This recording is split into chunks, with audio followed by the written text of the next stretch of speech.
Ahí está bueno. Como siempre, ahí está la doctora Aleman, la vemos también.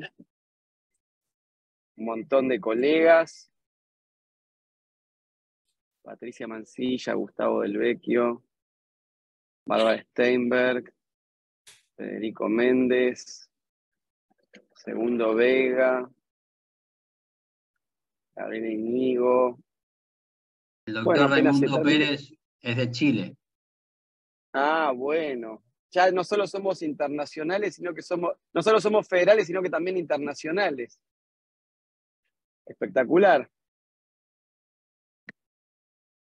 Espectacular. Ahí va la doctora García Echeverry también. Bárbaro, Carlos Zapata. Bueno, ya más o menos estamos, y como estamos grabando, vamos a dar el comienzo formal. Hoy es viernes 23 de junio de 2018, de 2023, 18 horas. La sana costumbre de la Comisión de Defensa del Consumidor hacer eventos los viernes y tener alta convocatoria, porque trae siempre expositores de primer nivel. Aprovecho para saludar, por supuesto, al secretario general de Abogados del Fuero, el doctor Facundo Castro, y a las autoridades de la comisión, el director Martín Petasne y el doctor Mariano Barqui, una comisión muy activa, muy traccionadora. Acaba de sacar un informe sobre daño punitivo con excelentes repercusiones ya en redes sociales.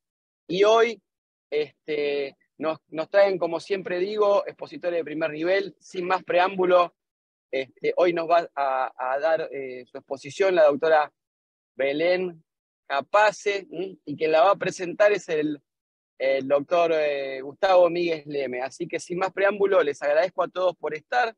Ya saben que el que quiera asociarse lo puede hacer en forma gratuita y online. Y Facundo Castro le va a dejar toda la información en el chat, lo mismo que para la expedición de certificados. Les mando un fuerte y gran abrazo y escucharé atentamente este tema, porque todos sabemos que todos, absolutamente todos, en el siglo XXI vemos vulnerados nuestros derechos como consumidores, y nada mejor que capacitarse para saber defenderse. Un fuerte y gran abrazo, queridos colegas, y adelante, Belén. Bueno, buenas tardes a todos. Buenas tardes, Belén. Estimados colegas, la Asociación de Abogados del Fuero les da la bienvenida. Mi nombre es Gustavo Míguez Leme. Soy miembro de la Asociación de Abogados del Fuero, en particular de la Comisión de Consumo. Es un placer contar con tan prestigiosa concurrencia. Les robo unos minutos para contarles que desde la asociación trabajamos para la defensa de los abogados litigantes y en procura de la tutela judicial efectiva y del mejoramiento de la justicia. Para que podamos ejercer la profesión, los abogados litigantes casi siempre lo hacemos anónimamente. Los fallos y jurisprudencia nunca nos identifican con la dignidad y el respeto que merecemos. Esta asociación no posee fines de lucro, por lo que todo lo que hacemos a pulmón y con el único fin de ayudarnos entre colegas, ya sea realizando capacitaciones, brindando charlas como estas, o bien todo lo necesario para mejorar el funcionamiento de la justicia. Por lo que los invitamos a asociarse. Es gratuito y a sumarse a esta iniciativa a través de sus diferentes comisiones para que entre todos mejoremos nuestro quehacer profesional. Por otra parte, la Comisión de Consumo, que es la que hoy representamos, actualmente tiene proyectos de esta comisión. En particular, tenemos un observatorio de fallos de daño punitivo, exposiciones mensuales de referentes en la materia, como la del día de hoy, un grupo de WhatsApp activo, en el cual compartimos información y nos ayudamos mutuamente en los casos propios, reuniones quincenales por Zoom, posibilidad de publicar artículos en Microjuris, tenemos un 20% de descuento en la Universidad de Mendoza, y por supuesto serán muy bienvenidas las ideas que puedan generar contenido. Por otro lado, les comentamos que tuvimos grandes expositores en la materia, ya tuvimos varias exposiciones, como el doctor Carlos Tambuzzi, el doctor Waldo, y tantos otros más que serían innombrables, así como hoy nos honra nada menos que la doctora Capace. Cada uno con su temática diferente en lo que respecta a la rama de los derechos del consumidor. Si quieren tener una certificación de asistencia, se puede pedir a través de nuestro correo electrónico, que ya aparecerá en el chat, que vamos a ir dejándole los datos, ¿no? Finalmente los invitamos a escribirnos por mail y a sumarse. Entre todos juntos podemos cambiar el ejercicio profesional. Nuestra brillante expositora no requiere presentación, solo su nombre y trayectoria nos dice todo. No obstante, a pesar de su reticencia, la presento con un muy abreviado currículum, tal cual ella lo pidió.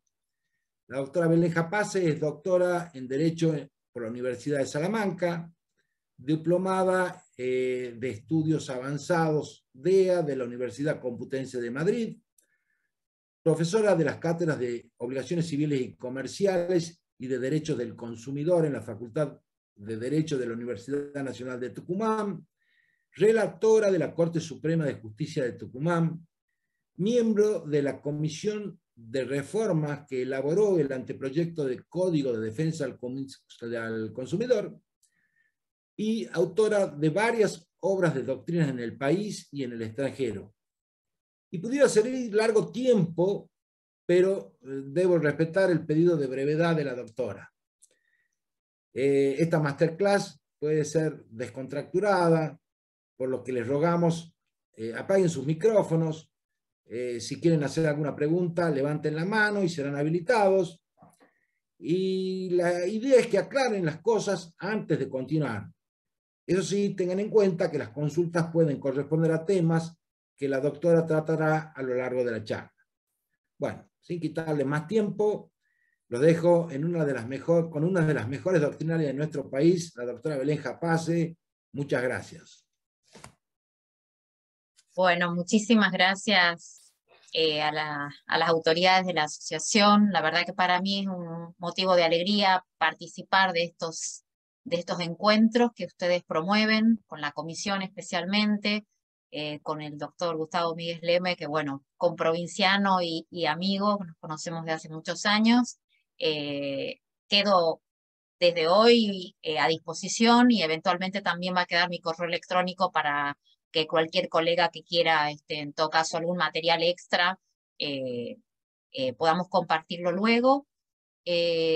La propuesta de hoy, del tema que me propusieron, bueno, de los varios temas posibles, decidimos inclinarnos por este, que es el que vincula el régimen de responsabilidad por daños del Código Civil, y ver de qué modo ese régimen general se vincula con el régimen especial de responsabilidad por daños al consumidor de la ley especial. Yo me propongo, tengo un plan de ruta en este tiempo que vamos a compartir en la tarde de hoy, pero es un plan abierto. Yo les propongo un eje para ir desarrollando temas y, como ya se anticipó, si alguien quiere durante el transcurso de este intercambio preguntar, consultar o hacer algún aporte, lo hace saber para que se habilite su micrófono, y de todas formas, si no, vamos a dejar un tiempo final para esas consultas que pudieran estar interesados en hacer. Yo voy a compartir un PowerPoint un poco para ir facilitando el desarrollo de los temas. También ahí van a encontrar citas de jurisprudencia de cada uno de los tópicos que vayamos abordando, sin perjuicio de lo cual, y como ya les dije, si tienen alguna consulta que nos desvíe un poco de ahí, lo compartimos y lo abordamos. Voy a compartir entonces ahora este PowerPoint, que como está planteado ahí, como fue el tema, nos obliga a hacer algún análisis de este régimen de responsabilidad del código y confrontarlo con la problemática del régimen especial. Como todos sabemos, esta entrada en vigencia del Código Civil y Comercial a partir de agosto del 2015 nos obliga a repasar, a revisar aquellos contenidos de muchas de las temáticas, y concretamente en el libro tercero dedicado a los derechos personales encontramos el título y el capítulo específicamente dedicado a la problemática de la responsabilidad civil que todos hemos estudiado en la facultad. la teoría general de la responsabilidad civil. Aquí me propongo ser lo más práctica posible, pero no podemos dejar de ubicar o verificar cuál es el emplazamiento que en el código nuevo, entre comillas, ya no es tan nuevo, se le da a la responsabilidad civil. Y por eso les propongo desglosar, que tengan en cuenta que bajo este título de la responsabilidad civil en general, tenemos distintas secciones en las cuales el codificador, la comisión, nos han propuesto analizar distintos apartados. Por un lado, ese apartado del código dedicado a la responsabilidad directa, que es esa responsabilidad que le corresponde a cualquier persona por los daños derivados de su propia actuación, los daños derivados de un hecho propio. De la sección sexta, en la que ya el código regula la responsabilidad que le cabe a una persona, no por su propia conducta, sino por el hecho o la conducta de terceros, por el hecho ajeno. En la sección séptima, donde ya el código nos propone la regulación de la responsabilidad derivada de la intervención de cosas y de ciertas actividades, concretamente las actividades riesgosas o peligrosas. Y la última de las secciones de este capítulo, la dedicada a la responsabilidad colectiva y anónima. Me parece interesante visualizar estos distintos tópicos, porque vamos a ver luego cómo estas normas que son generales, de la teoría general, en el ámbito de los daños en las relaciones de consumo, tienen una fisonomía específica que nos va a permitir acudir a herramientas eficaces, tanto para el abogado al momento de fundar su pretensión resarcitoria, como para el abogado de la parte demandada al momento de ejercer esa defensa, y por supuesto al juez que tenga que dirimir este conflicto particular.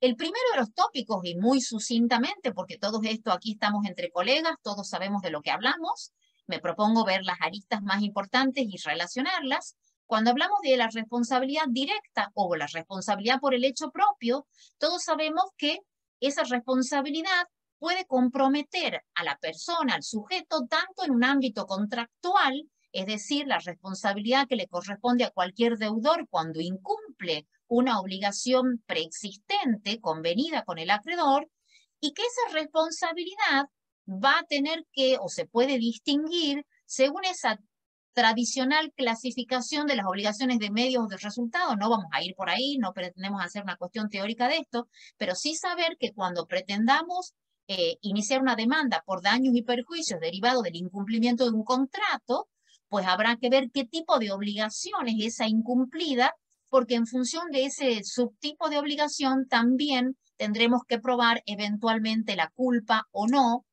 de ese deudor incumplidor.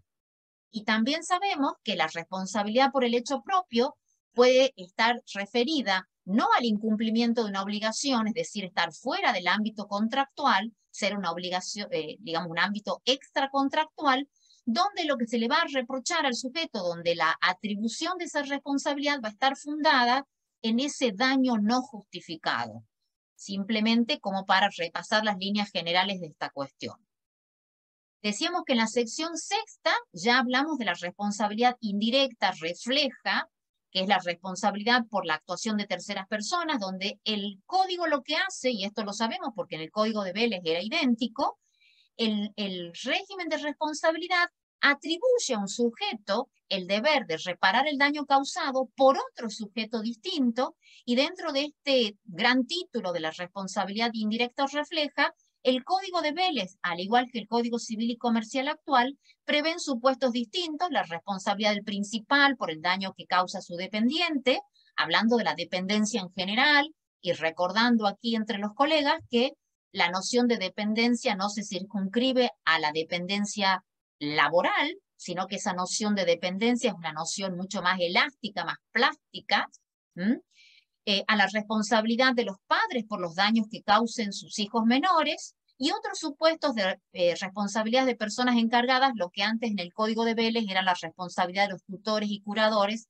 por los daños causados por sus representados. Aquí también recordemos, porque el código actual sigue en esto el Código de Vélez, que aquí ya la responsabilidad en casi todos los casos es una responsabilidad objetiva, es decir, no tenemos que probar ni la culpa del principal, ni la culpa de los padres, ni la culpa del representante, porque en todos los casos el código ha optado por una responsabilidad objetiva, es decir, apartada de toda idea de reproche a la conducta de ese sujeto al cual le estamos por atribuir o imponer el deber de reparar el daño causado. En la sección séptima, como decíamos en la introducción, el código nos ofrece un conjunto de normas vinculadas a la responsabilidad que le cabe a un sujeto, o a dos en realidad, porque son el dueño y el guardián, cuando el daño deriva de la intervención de cosas, o cuando se trata de aquel que explota, desarrolla o obtiene beneficios económicos de una actividad riesgosa o peligrosa. Esta es una de las novedades del Código Civil y Comercial. ¿Recuerdan el tradicional 1113? Bueno, ahora en este 1757, que regula el mismo supuesto, agrega la responsabilidad por actividades peligrosas. Aquí no hay muchas novedades respecto del Código de Vélez, pero sí recordar que esta responsabilidad causada derivada de la intervención de cosas, hoy comprende lo que en el Código de Vélez era la responsabilidad por los animales, cosas animadas, y también la responsabilidad por las cosas inanimadas. No hay importantes modificaciones, sí en cuanto a la responsabilidad por las actividades riesgosas o peligrosas, que me parece interesante porque aquí vamos a ver que cuando tengamos un supuesto de daños a los consumidores, muchas veces el abogado va a poder echar mano de esta norma del Código Civil y Comercial emplazada en el régimen general, que no está pensada para los daños sufridos por los consumidores, pero que va a acudir en auxilio del abogado al momento de fundar su pretensión. Aquí poco importa si en esa actividad peligrosa intervienen o no cosas. Aquí lo que el legislador ha tenido en mira es la complejidad propia de una actividad que eventualmente derive en daños, por ejemplo, para los consumidores. ¿Por qué destaco lo de la actividad riesgosa? Porque nos puede servir para los supuestos de daños a consumidores. Porque como se está explicando al analizar este nuevo artículo 1757 del Código Civil y Comercial, una actividad puede ser riesgosa o peligrosa por distintos aspectos. Uno de ellos tiene que ver con la peligrosidad o el riesgo que supone la propia naturaleza de la actividad, donde hay un riesgo o peligro intrínseco, propio, inmanente a esa actividad generadora del perjuicio. Pongo aquí algunas imágenes representativas de innegables, ejemplos no controvertidos, una empresa distribuidora de un servicio de energía, un fabricante de gas envasado, un fabricante de elementos de pirotecnia, en fin, los típicos ejemplos que damos cuando queremos ilustrar una actividad peligrosa por su propia naturaleza y por el riesgo inmanente de esa actividad en particular. Pero también la actividad peligrosa puede serlo por las circunstancias en que esa actividad se desarrolla. Y aquí normalmente citamos los ejemplos que van a ver cómo ya nos vamos aproximando a supuestos en los cuales el daño puede emplazarse en una relación de consumo. Una actividad puede ser peligrosa por las circunstancias de su realización, por ejemplo, cuando estamos hablando de espectáculos públicos, de espectáculos deportivos, actividades caracterizadas por la masividad, y que esa circunstancia es lo que permite la calificación de esa actividad como actividad riesgosa o peligrosa y poder echar mano de esta norma que al momento de alegar y de probar ofrece ventajas. Pero también cuando hablamos de cierta comercialización de ciertos productos, cuando hablamos de ciertas obras que se ejecutan, que suponen por las circunstancias de su realización un riesgo o peligro. Nos imaginemos emprendimientos inmobiliarios, proyectos inmobiliarios que suponen la participación de una pluralidad de empresas con maquinarias o no, pero que por su complejidad o por las circunstancias en que se ejecutan pueden merecer esta calificación de actividad riesgosa o peligrosa. Y por último, el código sostiene o prevé que esa actividad peligrosa puede hacerlo por los medios empleados. Y aquí visualizamos, por ejemplo, toda la oferta y comercialización de bienes o servicios que se hacen mediante plataformas digitales. Esos medios digitales pueden suponer un riesgo o un peligro de afectación de ciertos derechos que harían que podamos invocar esta norma de la teoría general de la responsabilidad civil del Código en supuestos específicos de daños sufridos por los consumidores. Nos imaginemos todo lo que tiene que ver con la elaboración de fármacos, medicamentos, cualquier producto tóxico como elementos, qué sé yo, de fumigación, venenos, en fin, o directamente, y tal vez el ejemplo más sencillo, todos aquellos supuestos en los cuales la utilización de plataformas digitales, de medios electrónicos, en fin, pueda suponer una actividad riesgosa en términos de una eventual afectación de derechos de la persona en general o de las relaciones de consumo en particular.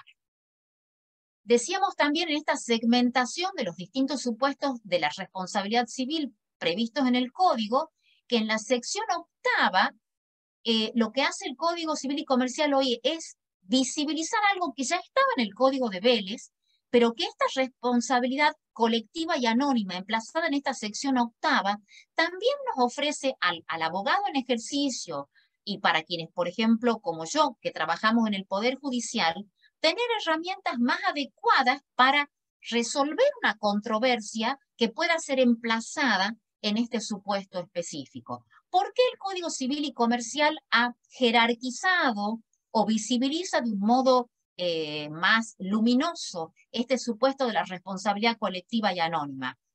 Lo destaco porque lo que vemos a diario y lo que todos los días estamos viendo expedientes donde muchas veces los daños derivan de una actuación de sujetos plurales que a veces no pueden identificarse, vemos cómo el fenómeno de los daños cada vez con mayor frecuencia no es atribuible a la conducta o al proceder de un sujeto aislado, sino que deriva de una actuación de un colectivo de sujetos, de la actuación de lo que podríamos llamar un grupo en sentido amplio, y que esa actuación colectiva de personas, o que esa actuación de un grupo, obliga a razonar con una lógica diferente de aquella a la cual acudimos cuando el daño deriva de la conducta de un sujeto único o aislado.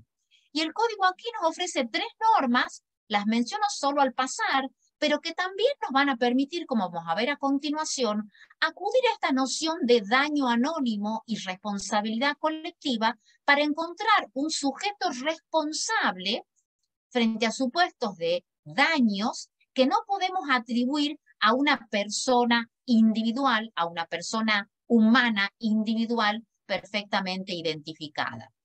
Aquí el artículo 1760 y 1761 nos ofrecen estos ejemplos de daños derivados de un autor anónimo, un autor que no podemos identificar, pero que pertenece sí a un grupo determinado, entendiendo por grupo cualquier colectivo de personas circunstancialmente, aunque solo sea ese grupo circunstancial. Nos imaginemos que todos los que estamos en este Zoom esta tarde, aquí reflexionando sobre estos temas, algo absolutamente meritorio, en una tarde fría del mes de junio, en un día viernes y hasta ahora, seguramente todos tendrán algún otro plan B, tal vez más atractivo, pero todos los que estamos aquí formamos un grupo. Supongamos que en este grupo se empieza a hacer un debate o una conversación formal o informal en la que empezamos a injuriar a alguien.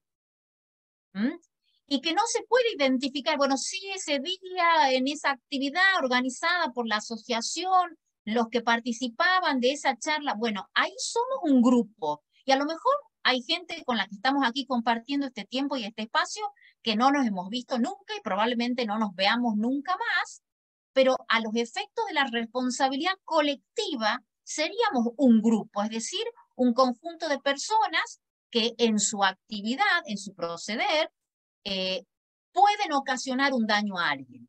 Pues, aun cuando no se pudiera identificar al autor concreto, porque el daño sea de un autor anónimo, si logramos identificar al grupo al cual pertenece, nos imaginemos un manifestante en una manifestación, nos imaginemos un alumno que desde la ventana del aula arroja una piedra hacia el exterior, se sabe que el elemento contundente salió de la ventana del 6º A, pero no se sabe cuál es, o que salió de un departamento, de un edificio, y no se sabe cuál del consorcio fue, Bueno, en fin, estas normas del Código Civil y Comercial, que no están pensadas para los daños a los consumidores, nos pueden servir como un insumo muy valioso para imponer una condena resarcitoria a todos los integrantes de ese grupo en forma objetiva y solidaria, porque lo prevé el Código Civil y Comercial y porque esas normas son perfectamente traspolables, tienen que ver con ese diálogo entre el régimen general de responsabilidad por daños del Código y el régimen especial de responsabilidad por daños al consumidor propio del sistema protectorio. Me dejo aquí simplemente esto, si quieren lo desarrollamos, pero igual ahora vamos a ver algunos ejemplos donde por un lado tenemos supuestos de responsabilidad por daño anónimo y otros supuestos derivados de actividades peligrosas del grupo, donde ya poco importa si se puede identificar o no a un culpable, a un responsable, a un autor. Cuando la actividad de ese colectivo de sujetos es una actividad peligrosa, poco importa identificar al responsable individual para que se aplique este artículo 1762, que establece una responsabilidad más gravosa, en donde con independencia de esa identificación, todos los integrantes del grupo habrán de responder frente a la víctima del daño.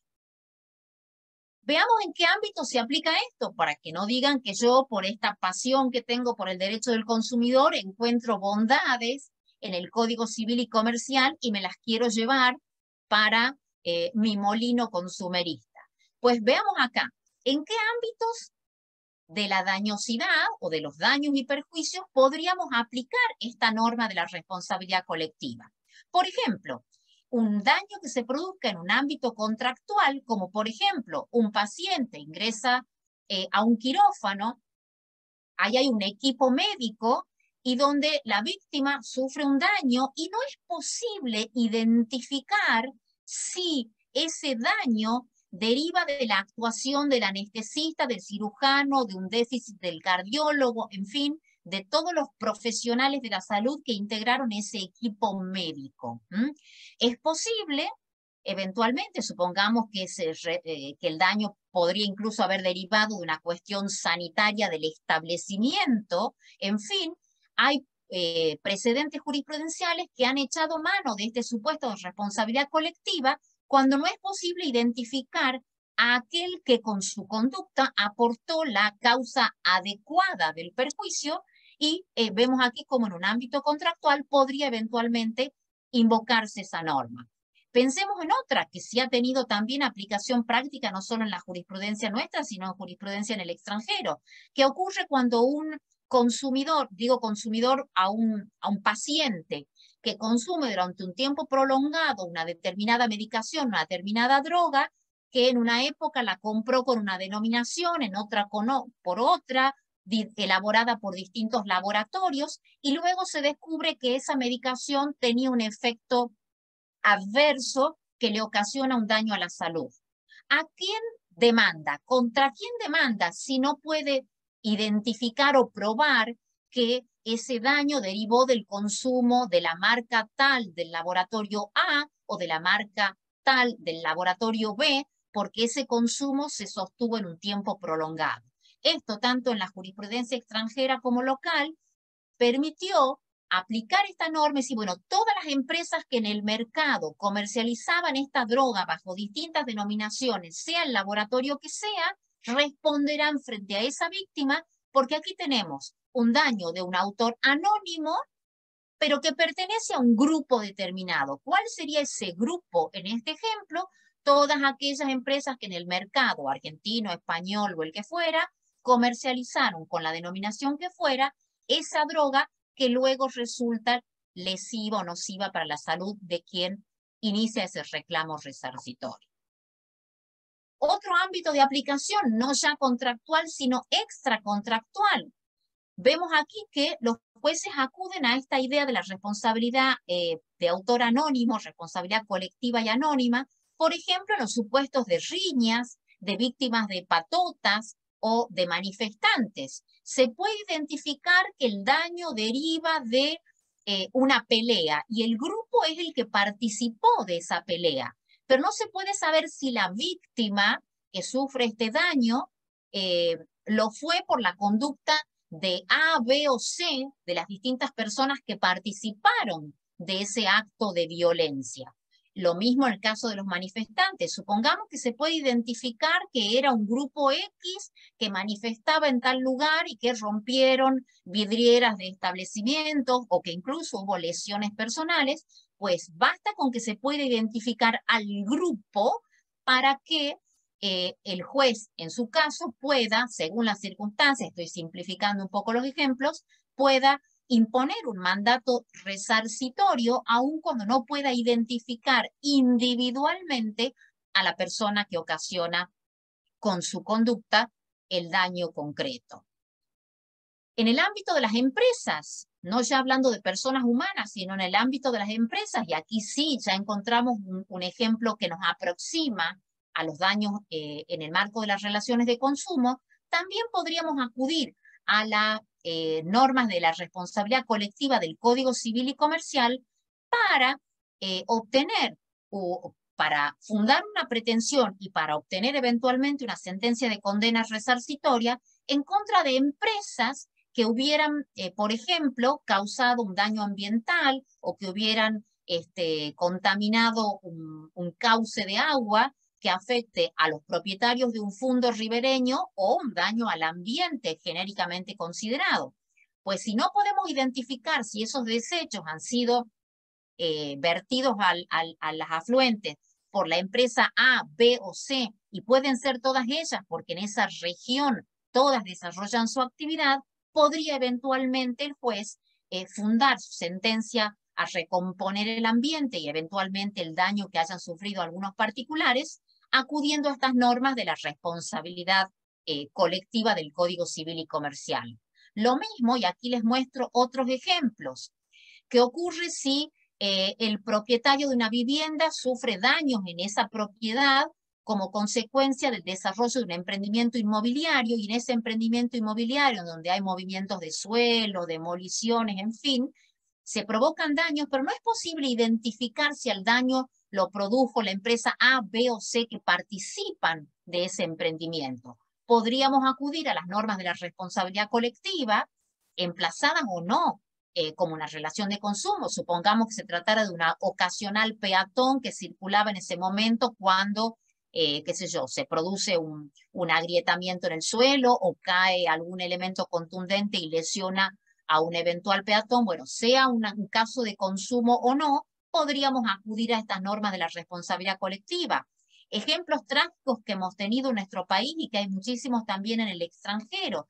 ¿Qué ocurre cuando una fiesta, un espectáculo público organizado por varias empresas deriva en muertes o lesiones de los que participan de esa fiesta, concierto, recital, en fin? Y no es posible identificar si eso se debe a un déficit de seguridad del dueño del establecimiento, de la empresa contratada para proveer custodia, de aquellos que, qué sé yo, no previeron el agua o faltas de controles en el ingreso de elementos punzantes, por ejemplo, digo por citar cualquier ejemplo. Cuando no es posible identificar a un autor concreto, pero se puede identificar al grupo, en este caso las empresas participantes de esa fiesta o espectáculo, en todos estos casos, sea o no un daño en el marco de una relación de consumo, podríamos acudir a estas normas de la responsabilidad colectiva, anónima o no,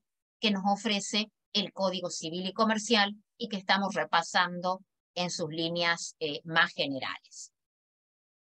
El código, además de estas secciones que hemos analizado, responsabilidad por el hecho propio, responsabilidad por el hecho ajeno, responsabilidad por las cosas y actividades peligrosas y responsabilidad por daño, responsabilidad colectiva y daño anónimo, el código tiene, como todos sabemos porque ya lo tenía también el Código de Vélez, regula supuestos de responsabilidades especiales. Dejo algunos ejemplos que también podrían ser traspolables a los daños en las relaciones de consumo. Pensemos, por ejemplo, el artículo 1117 que estaba en el Código de Vélez y que hoy lo tenemos en el 1767, que es el que prevé la responsabilidad de los titulares de establecimientos educativos. con un supuesto de responsabilidad objetiva y agravada. Esto es importantísimo.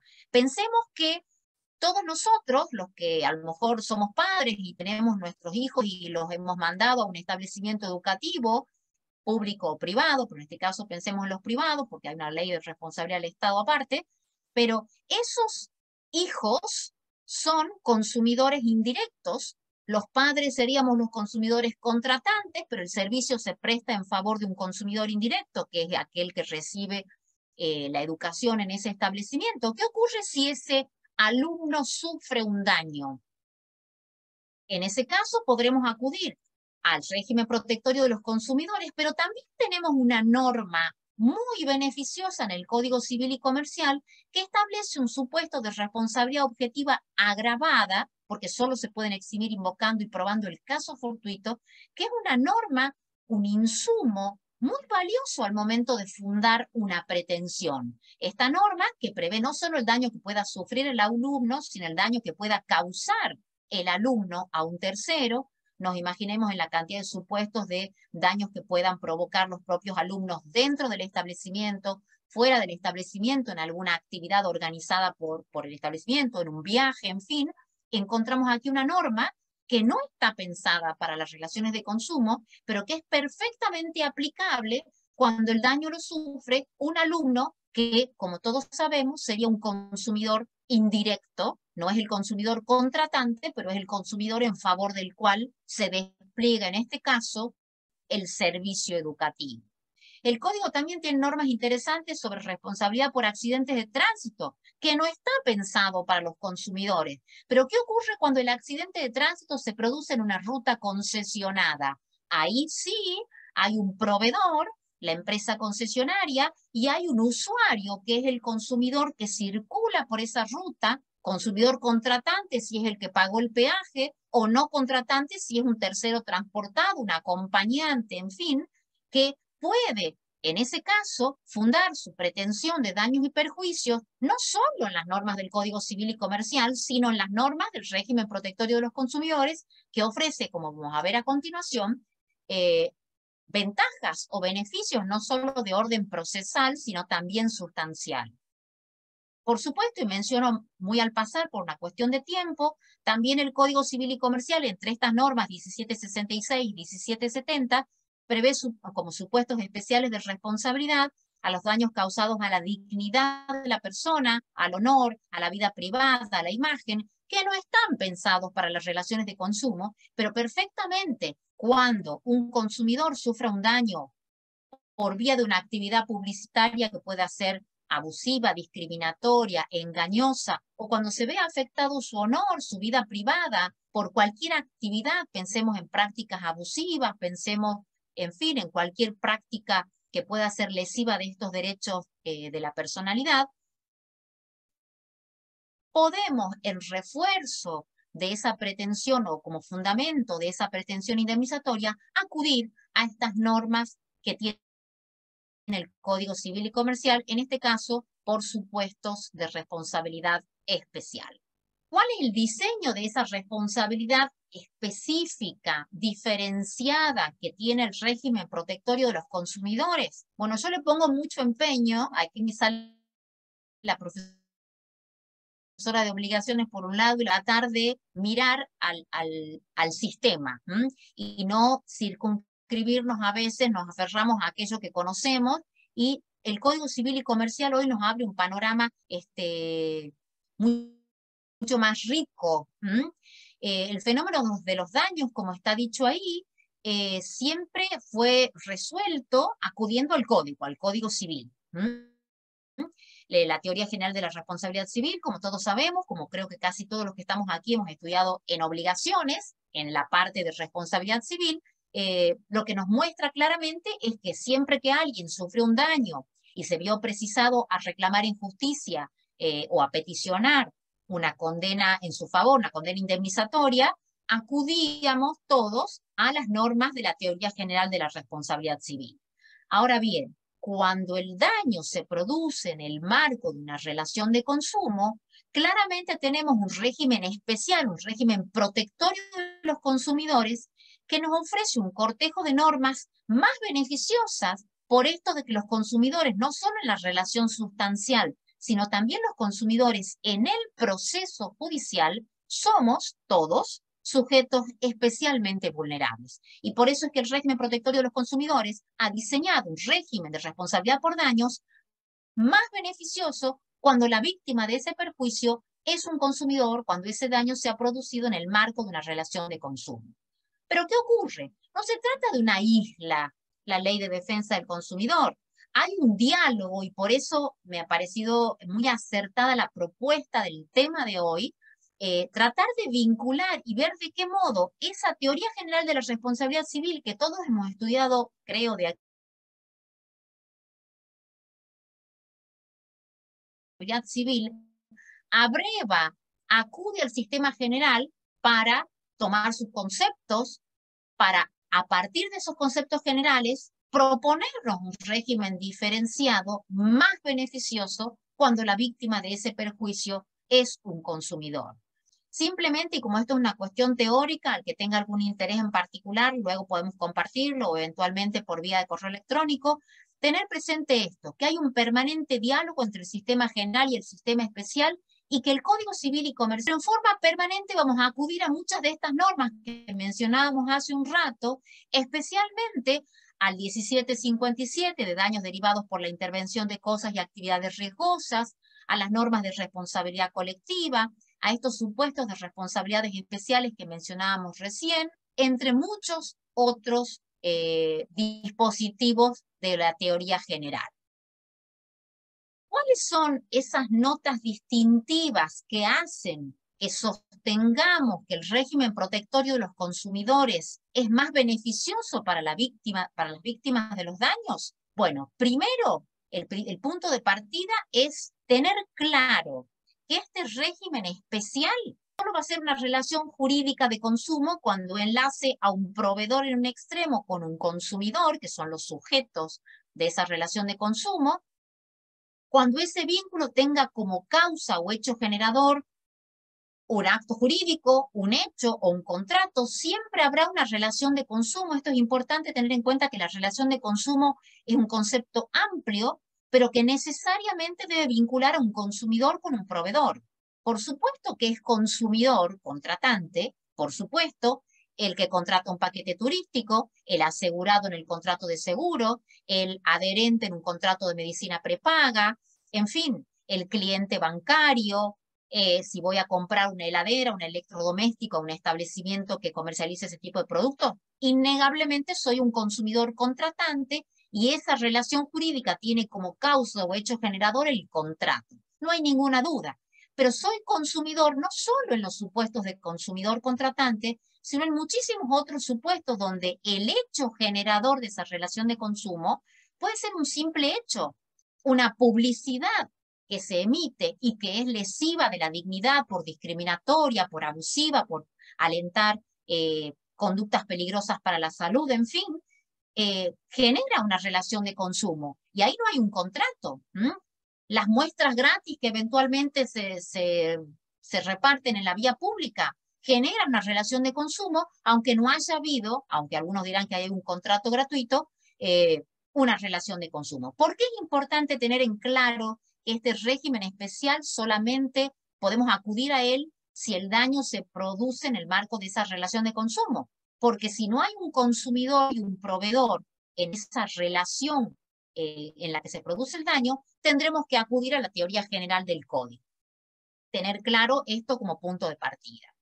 En segundo lugar, que este régimen de responsabilidad por daños no distingue y no es necesario que el abogado haga ningún esfuerzo en probar que se trataba de un consumidor contratante o no contratante. Aquí no hay distinción entre la responsabilidad contractual y extracontractual, como ya tampoco la hay en el Código Civil y Comercial. No es necesario demostrar que el hecho generador fue un contrato pensando que eso condiciona o no la aplicación de este régimen especial.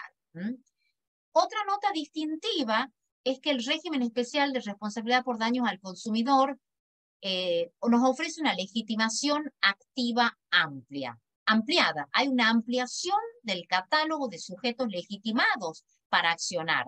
Por supuesto que el consumidor individual cuyos derechos sean amenazados o efectivamente conculcados, está legitimado para acudir y promover una acción preventiva cuando un daño amenazante que todavía no se ha producido, o una acción indemnizatoria o resarcitoria cuando hay un daño ya efectivamente padecido.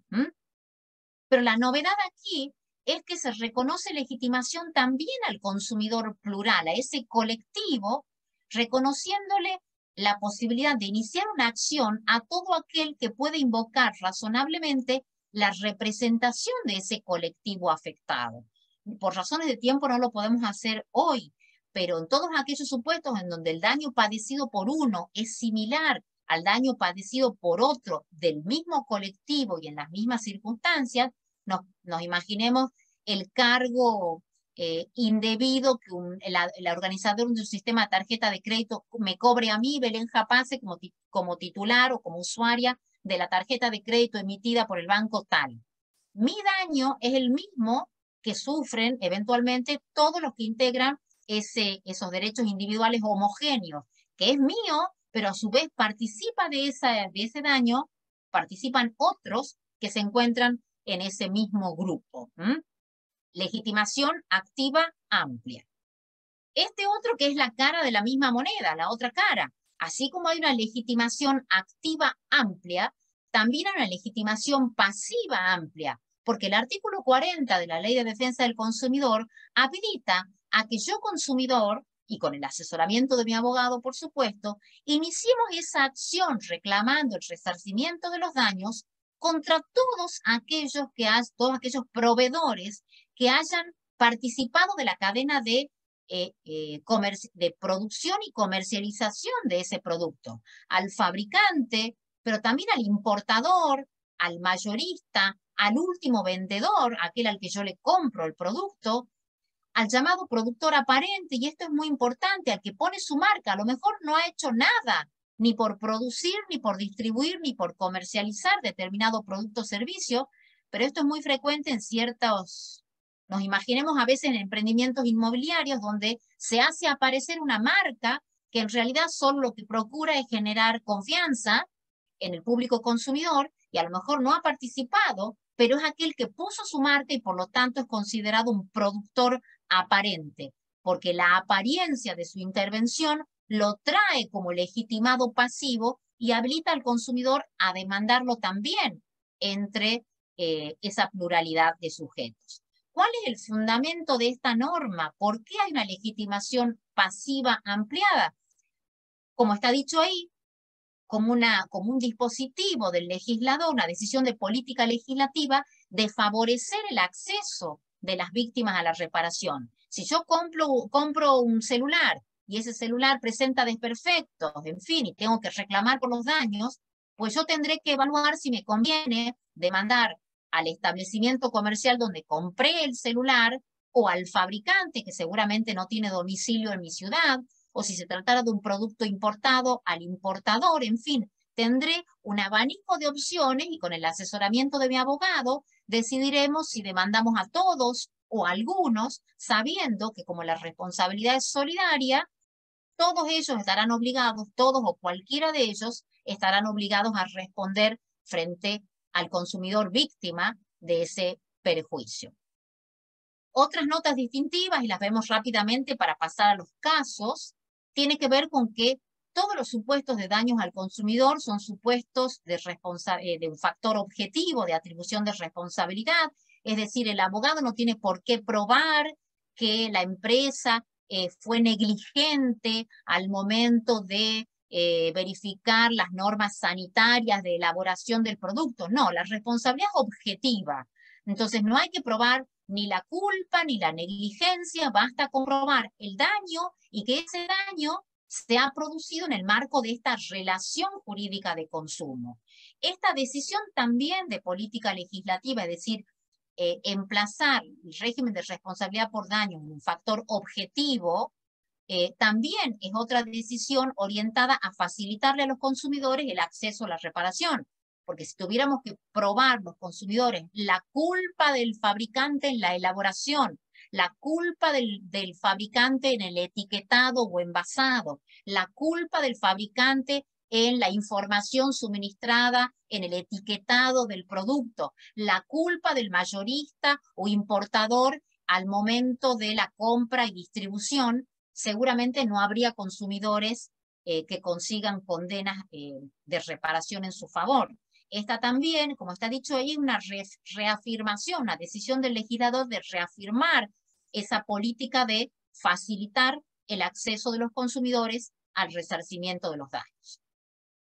Como todo supuesto de responsabilidad objetiva, y esto lo sabemos todos, para poder eximirse de responsabilidad, los que sean abogados de un proveedor demandado sabrán que no sirve demostrar que mi empresa todos los años recibe el Águila Panamericana de Oro por ser de excelencia, no sirve demostrar que tengo el último equipo de tecnología. La responsabilidad es objetiva y cuando el factor es objetivo, solamente podemos invocar como eximentes de responsabilidad aquellos hechos que provocan la ruptura del nexo de causalidad y todos sabemos que esos son el hecho de la propia víctima, el hecho de un tercero por quien el proveedor en este caso no deba responder, o bien el caso fortuito. Y ustedes me dirán entonces, bueno, vaya novedad, si son las mismas causas eximentes que todos los demás supuestos de responsabilidad objetiva, ¿cuál es la diferencia?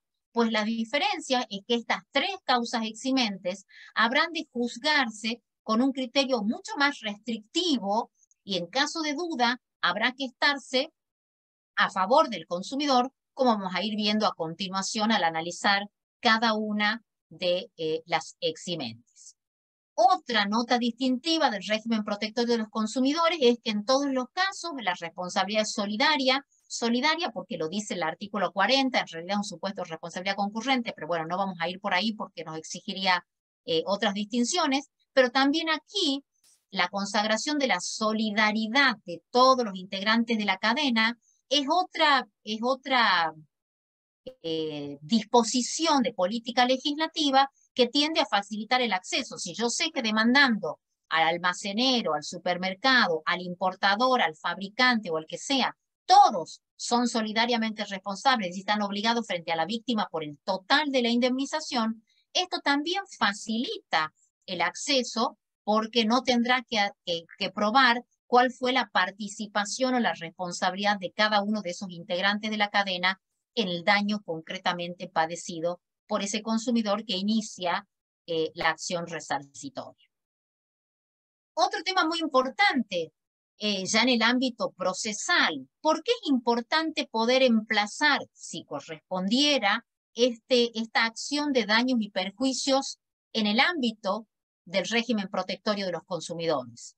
Porque el régimen protectorio de los consumidores ofrece escenarios diferenciados y procedimientos propios para las acciones que podamos entablar frente a un daño amenazante o frente a un daño efectivamente padecido.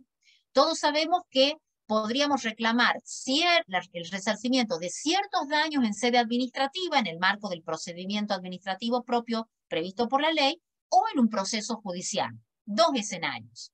Y que en ambos escenarios podríamos peticionar tres tipos de tutelas. Una tutela preventiva, cuando estamos frente a un daño amenazante, lo prevé la Constitución, lo prevé la Ley de Defensa del Consumidor y lo prevé el Código Civil y Comercial. Podemos reclamar una tutela resarcitoria, por supuesto, frente a un daño que efectivamente se haya consumado en sede administrativa y en sede judicial, con sus particularidades, y podemos eventualmente, tanto en sede administrativa como en sede judicial, reclamar no la prevención, no el resarcimiento, sino la aplicación de una sanción.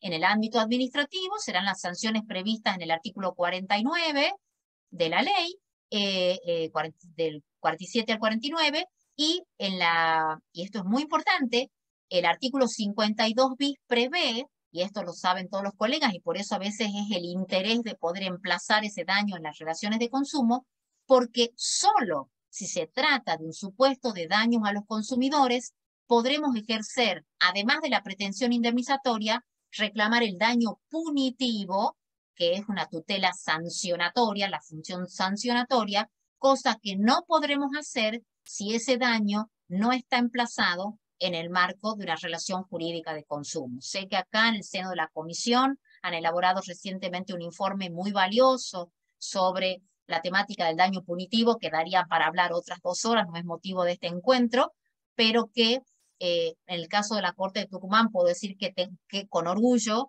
que se están dando pasos muy importantes a corregir algunas disfunciones que en algunas jurisdicciones constatamos, donde se ve mucha mezquindad al momento de cuantificar el daño punitivo, o cuando se habla del daño punitivo como una figura de absoluta excepción, que no se reconoce cuando concurren las notas propias, en fin, motivo de otro encuentro.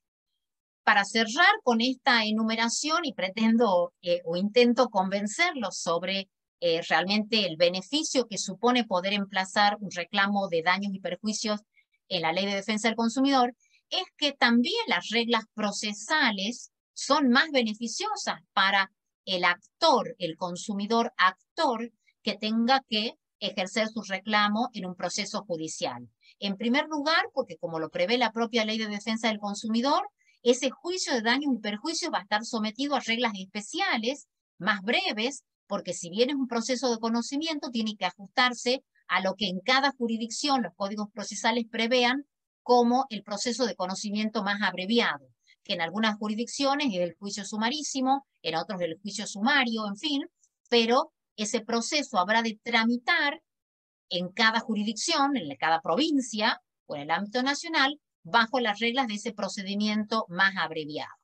El beneficio de la justicia gratuita, otro tema que daría para hablar un montón, es uno de los grandes beneficios para los consumidores víctimas. Saber que el servicio de justicia habrá de proveerse en forma gratuita y que por lo tanto ese consumidor estará dispensado no solo de los gastos de inicio, de las tasas, de los gastos que pueda suponer, en fin, pericias, incluso en caso de que la demanda sea rechazada, estará dispensado de afrontar, estará eximido del pago de las costas.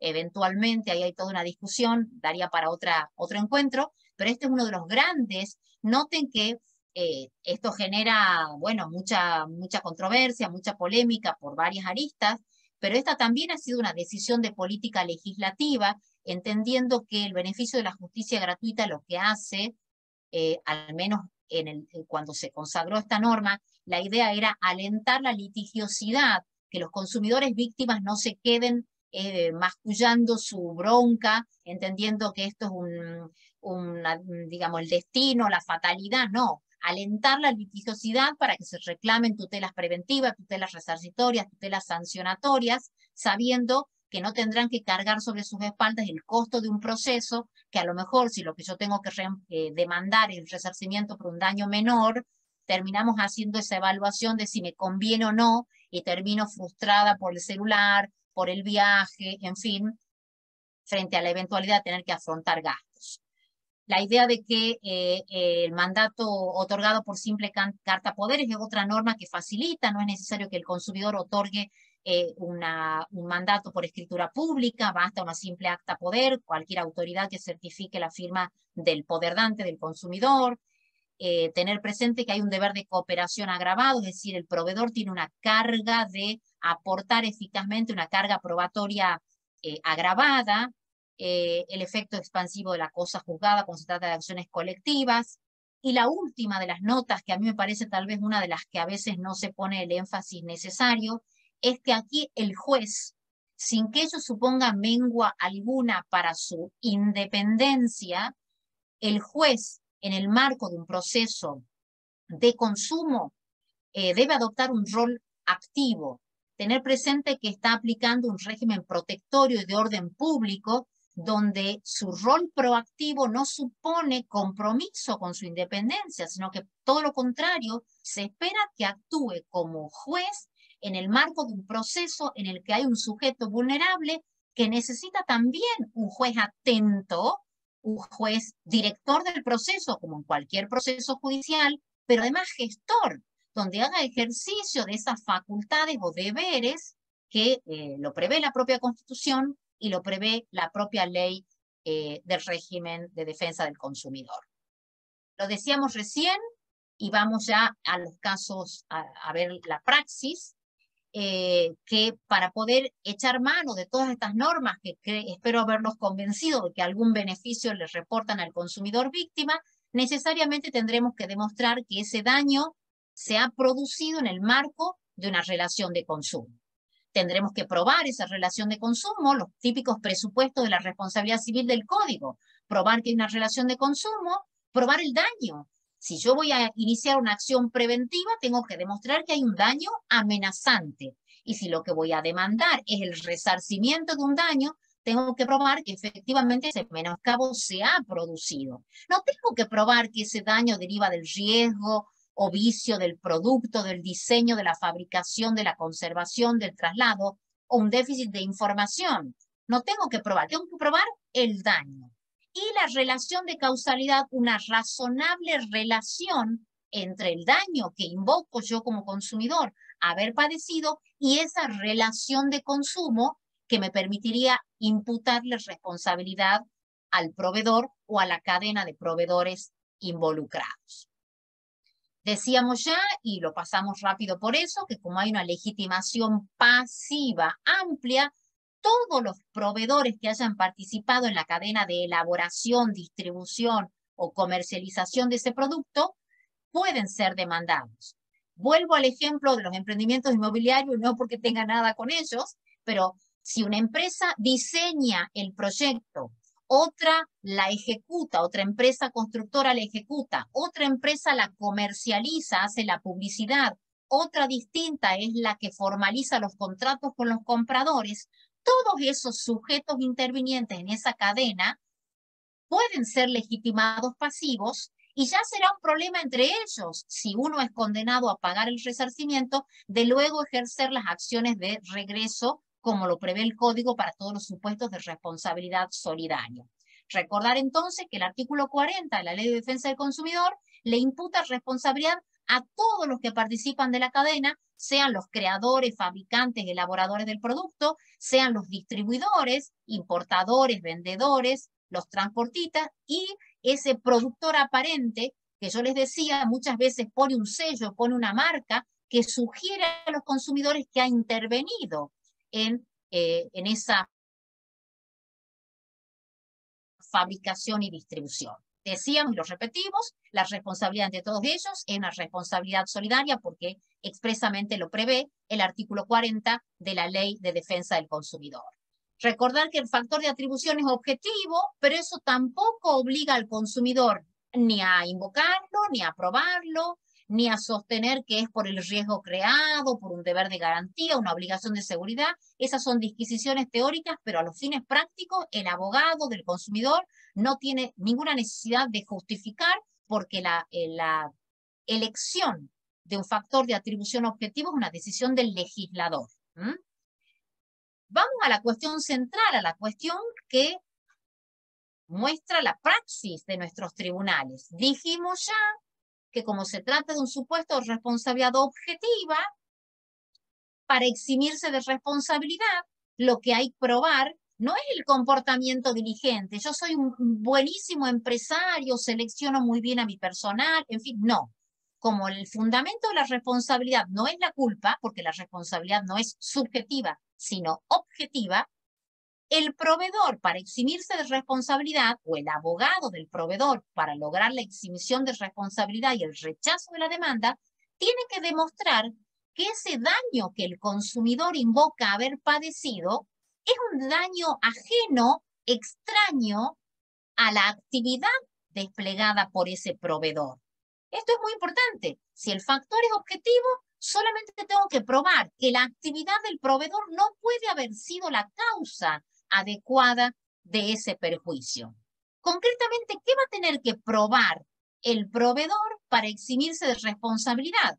El artículo 40 dice deberá probar la causa ajena, pero no dice cuáles son concretamente las eximentes. Y por eso es que tenemos que acudir al Código Civil y Comercial y ver cuáles son esos hechos que eximirían de responsabilidad cuando el factor de atribución es objetivo.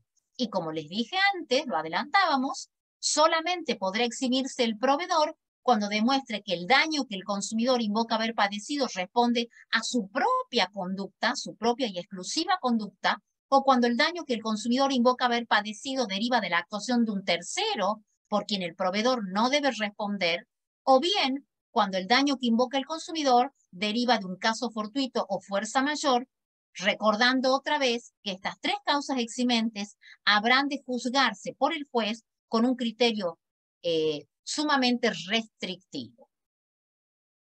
Pasamos esto. Vamos a las causas eximentes de responsabilidad. El primero, dijimos, es el hecho del consumidor víctima. ¿Cuándo la conducta del propio consumidor va a tener esta virtualidad de liberar, de eximir de responsabilidad? Vamos de vuelta al código. El propio código en el artículo 1729 dice que la responsabilidad del sujeto puede ser o excluida, borrada, desplazada, o bien limitada, cuando en esa producción del daño haya incidido el hecho o la conducta del propio damnificado. Ahora bien, ¿cómo debe valorarse la conducta del consumidor para eximir de responsabilidad al proveedor? Noten que las eximentes, como su propio nombre lo indica, tienen por virtualidad, por efecto, por consecuencia, eximir, liberar, exonerar de responsabilidad al demandado. Bueno, aquí la pregunta que nos hacemos es, ¿basta cualquier conducta imprudente o negligente del consumidor para eximir de responsabilidad al proveedor? No. Aquí está claro que debe tratarse en primer lugar de un hecho o de una conducta que tenga entidad suficiente para ser considerada causa adecuada de ese perjuicio que el consumidor invoca haber padecido. Es muy importante, ¿por qué? Porque al momento de valorar si esa conducta tiene esa entidad, tenemos que tener en cuenta al menos dos pautas que propongo y comparto con ustedes. Por un lado, el juez tiene que tener en cuenta cuáles son los tipos de riesgos o de bienes que están involucrados en ese hecho y cuál es el tipo de consumidor víctima de ese daño. Porque si bien todos los consumidores somos vulnerables, torpes, inexpertos, hay consumidores donde esa debilidad se encuentra acentuada o agravada. Pensemos en los consumidores niños, en los consumidores ancianos, en los consumidores o usuarios enfermos cuando se trata de un contrato de medicina prepaga, por ejemplo.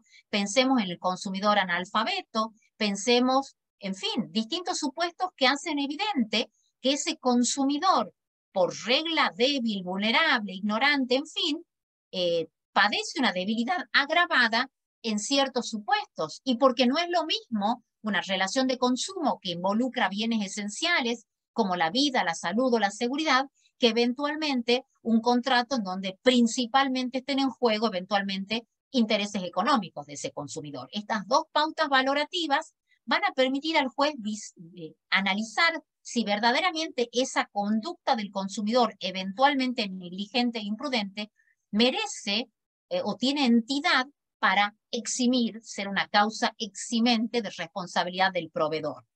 Y aquí volvemos al conceptual. Esta valoración del magistrado tiene que tener un carácter riguroso, porque, como tiene dicho la jurisprudencia, y lo mencionamos ahí, la conducta del consumidor solo va a eximir al proveedor cuando podamos concluir que ese consumidor ha actuado con plena conciencia del riesgo al que se exponía, o cuando actuó con temeridad activa, cuando actuó con un grave menosprecio o un menosprecio absoluto por el riesgo, cuando omitió la precaución más elemental, y siempre teniendo en cuenta el tipo de consumidor de que se trata y en las características de esa relación de consumo. Destaco aquí otro aspecto y he intentado ilustrar con algunas imágenes. Es muy importante pensar si acaso esa conducta poco cuidadosa, negligente o imprudente del consumidor no ha sido provocada por el propio proveedor, o si acaso el proveedor no estaba obligado a impedir o a neutralizar comportamientos poco cuidadosos de los consumidores. Pongo ahí algunas imágenes que no sé si se aprecian, pero a ver. ¿Soy poco cuidadosa yo como consumidora si al levantar un producto, un lácteo de la góndola del supermercado, no me fijo en la fecha de vencimiento? Sí, sin duda, un consumidor diligente verificaría la fecha de vencimiento antes de tomar un producto de la góndola y ponerlo en el carrito.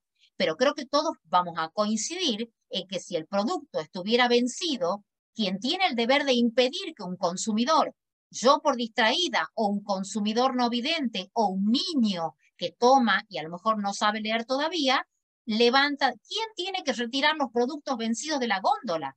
El proveedor. Entonces, es verdad que yo como consumidora no actúo diligentemente si no verifico la fecha de vencimiento, pero en ese caso, ese comportamiento poco cuidadoso del consumidor, de algún modo, debió ser impedido o neutralizado por el proveedor. Ponemos otro ejemplo, que esto es lamentablemente frecuente. ¿Qué ocurre cuando en un espectáculo, por ejemplo, en una carrera, a pesar eventualmente de que hay un cartel que dice prohibido ubicarse en esta zona, el público se ubica en una curva para ver pasar el auto, exponiéndose a una situación de peligro? Hay claramente una conducta culposa, negligente de esos espectadores, consumidores. Ahora bien, ¿quién tiene el deber de impedir que el público asistente a un espectáculo que se organiza incurra en estos comportamientos? En este caso, el organizador del espectáculo. Por eso me interesa destacar esto. No basta cualquier conducta material poco cuidadosa, negligente o imprudente, sino que además tenemos que verificar si esa conducta poco cuidadosa no debió ser impedida, neutralizada o controlada, o incluso si no fue provocada. Supongamos que yo comercializo un producto, un fármaco, o expendo bebidas en un lugar y no advierto sobre contenido alcohólico, o no advierto sobre, qué sé yo, que provocar alergias a ciertos consumidores. Puede ser que mi falta de información haga incurrir en un comportamiento poco cuidadoso a los consumidores. Por eso es muy importante y por eso pongo énfasis en destacar dónde están los matices que hacen que haya una diferencia entre la valoración de la culpa de la víctima en general del código, del hecho del consumidor en el ámbito de este régimen protectorio. Traigo aquí algunos ejemplos concretos que a veces las empresas invocan y dicen, no, culpa del consumidor, hecho del consumidor víctima, el consumidor consintió. Hay un consentimiento del damnificado. Supongamos que yo me quiero hacer un tratamiento estético o someter a alguna, qué sé yo, depilación definitiva y, bueno, ella consintió, pagó, contrató. Hay un consentimiento que libera al proveedor de ese servicio. El consentimiento del damnificado está previsto en el artículo 1720 como, bueno, hay una norma expresa que la prevé. Ahora bien, es muy interesante ver que ese artículo 1720 claramente dice que libera de responsabilidad siempre y cuando se den ciertos requisitos. En primer lugar, que se trate de bienes disponibles. La vida, la salud o la seguridad no son bienes disponibles. Yo no puedo someter a un clausulado y liberar de responsabilidad al proveedor de bienes y servicios cuando su actividad se vincula directamente a la vida, a la salud o a la seguridad. No son bienes disponibles por los particulares. Libera siempre que no se contraríe el orden público protectorio. Claramente eso no se da en el ámbito del consumidor. En fin, el consentimiento del damnificado tiene que superar esa test de abusividad y ver si acaso esa cláusula que normalmente invocan las empresas para eximirse de responsabilidad puede quedar o no aprendida, y en casi ningún caso quedará aprendida por ese artículo 1720, y ese consentimiento del damnificado no podrá ser invocado como un hecho del consumidor que exima de responsabilidad al proveedor. Tampoco la llamada asunción de riesgos por parte del consumidor, que está también hoy regulada en el artículo 1719. La norma dice, el que se expone voluntariamente, la víctima, la exposición voluntaria de la víctima a una situación de peligro, no justifica el hecho dañoso. Esto es muy importante. El hecho de que yo participe de, y por eso lo menciono acá, normalmente en casos de turismo aventura, deportes extremos, tratamientos estéticos, la contratación en entornos digitales para no ir muy lejos. Ah, bueno, si usted compra por internet, sabe que se expone a riesgo. ¿Cómo? Exponerse a riesgo no supone que yo por eso tengo que tolerar ser víctima, y está bien, yo seré una mujer grande, que lo soy torpe con la tecnología, entiendo la mitad de las cosas que aparecen, tengo alguna natural aversión, estoy hablando de mí, natural aversión por los instructivos complejos que, bueno, no puedo seguir, pero esa torpeza y esa asunción del riesgo que supone contratar por internet o hacer una transacción, en fin, no es una asunción de riesgo que pueda ser invocada como un hecho del consumidor para eximir de responsabilidad al proveedor. Belén, Vamos a la casa. Sí, Gustavo. hay una pregunta en el chat que dice, buenas tardes, doctora Japase. ¿Sería el caso de algunos sanatorios oftalmológicos que le hacen firmar consentimiento que exime de responsabilidad si la operación sale mal? Bueno, la pregunta es interesante. Hago dos aclaraciones. Por una disposición expresa, si hablamos de responsabilidad por mala praxis, los profesionales están excluidos, si bien participan de las notas de la figura del proveedor, los profesionales liberales que tienen matrícula y que, bueno, profesión liberal de título universitario y debidamente matriculados, son profesionales y por lo tanto están excluidos, no se les aplica la ley de defensa del consumidor. Ahora bien, si ese tratamiento se hace en un establecimiento y es el establecimiento el que me hace firmar, la empresa médica, la que me hace firmar un consentimiento para luego eximirse de responsabilidad, respecto de la empresa médica, del establecimiento, podría, si se dan los demás elementos de la relación de consumo, invocar, y ahí sí se aplicaría este ejemplo que estamos dando. Pero es importante distinguir, saber que si yo tengo que iniciar una acción de daños y perjuicio por una mala praxis médica o frente a un arquitecto, en fin, estoy pensando en las relaciones de consumo, la acción contra el profesional tendrá que emplazarse en el Código Civil y Comercial. Y eventualmente la acción de daños y perjuicios contra la empresa constructora, contra la empresa médica, en fin, esa sí podrá emplazarse en este régimen especial de responsabilidad por daño. En ese caso sí, es frecuente, muchos nos hacen firmar consentimientos, desde un parque de diversiones hasta un montón. Nosotros por solo comprar el boleto, el ticket, la entrada, muchas veces no nos damos cuenta que hay un asterisco que dice que la compra de la entrada implica consentir que no sé qué, no sé cuánto, y eso luego invocan al momento de pretender eximirse de responsabilidad como un hecho de la propia víctima. Voy a pasar rápidamente los casos simplemente para que sepan de qué estamos hablando, porque nos quedan algunos temas. En el caso de uso indebido de productos es muy frecuente que la empresa diga, bueno, lo instaló mal el producto, no leyó el prospecto, no instaló bien el celular, en fin.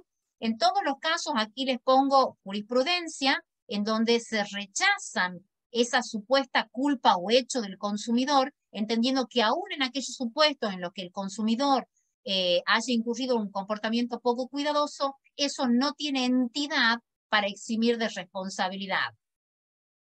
Voy a otros casos, vamos a esto. Consumidores que tienen accidentes porque tienen caídas en los establecimientos comerciales o supermercados. En este caso, todos los fallos que están acá son consumidoras mujeres que caen, resbalan, en fin. Esta pobre Cayetana Rodas Rojas, curioso que el tribunal le reprocha a la consumidora ser gorda y torpe y por eso haberse caído y decir, bueno, hecho de la consumidora. Digo yo, si la mujer eventualmente hubiese sido una persona con exceso de peso, que iba con el carro muy cargado, es cierto, cae y sufre lesiones, eventualmente eso que el tribunal toma para atribuirle culpa, eventualmente debió haber merecido una tutela reforzada y lejos de perjudicarla, eventualmente beneficiarla. Lo digo a título ilustrativo.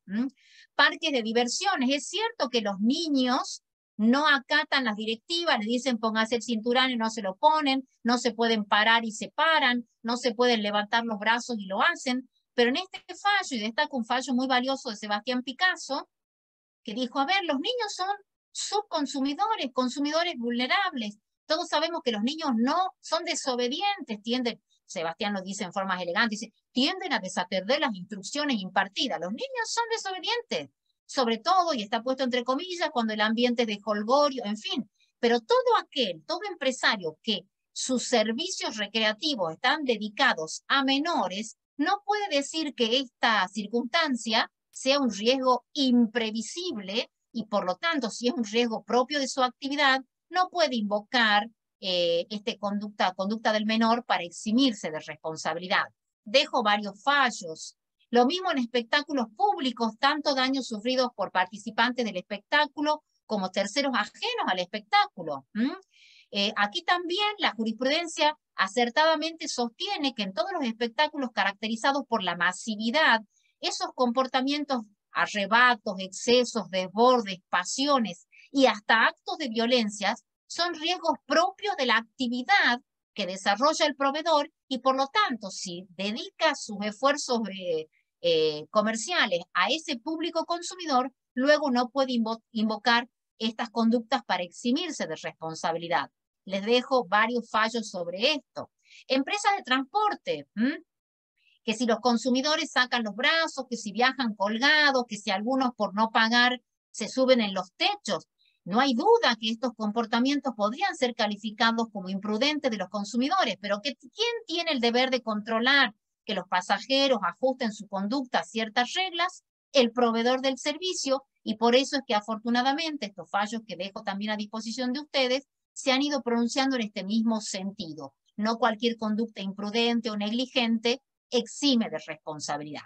Dejo este caso porque me parece más actual y me parece interesante, ¿no? Entidades bancarias. Claro, los consumidores somos todos un poco bobos, parece, somos torpes, ignorantes, en fin, y nos llama alguien, confiamos en ese alguien que nos pide datos y muchas veces, está dicho ahí, dice Mendieta, en incontables situaciones los proveedores bancarios esgrimen de forma canallesca la culpa del consumidor para eximirse de responsabilidad en estas estafas en entornos digitales. Pero esa conducta torpe, ingenua, poco cuidadosa, imprudente, es insuficiente para asignarle virtualidad eximente, liberando a quien podía y debía neutralizar ese riesgo para los consumidores ignorantes e inexpertos. Lo dejo al fallo igual también, pero simplemente para ejemplificar, porque es muy frecuente que los bancos digan, pero si a usted le dijimos 20 veces que nadie le va a pedir la clave, que nadie le va a pedir información, hay advertencias en la plataforma, en la página web, su celular le llega una advertencia, verifique, cuidado con... Y usted va y hace todo lo contrario. Bueno, quien tiene el deber de verificar, de cuidar la seguridad del consumidor, torpe, ignorante, ingenuo, poco cuidadoso, es el proveedor.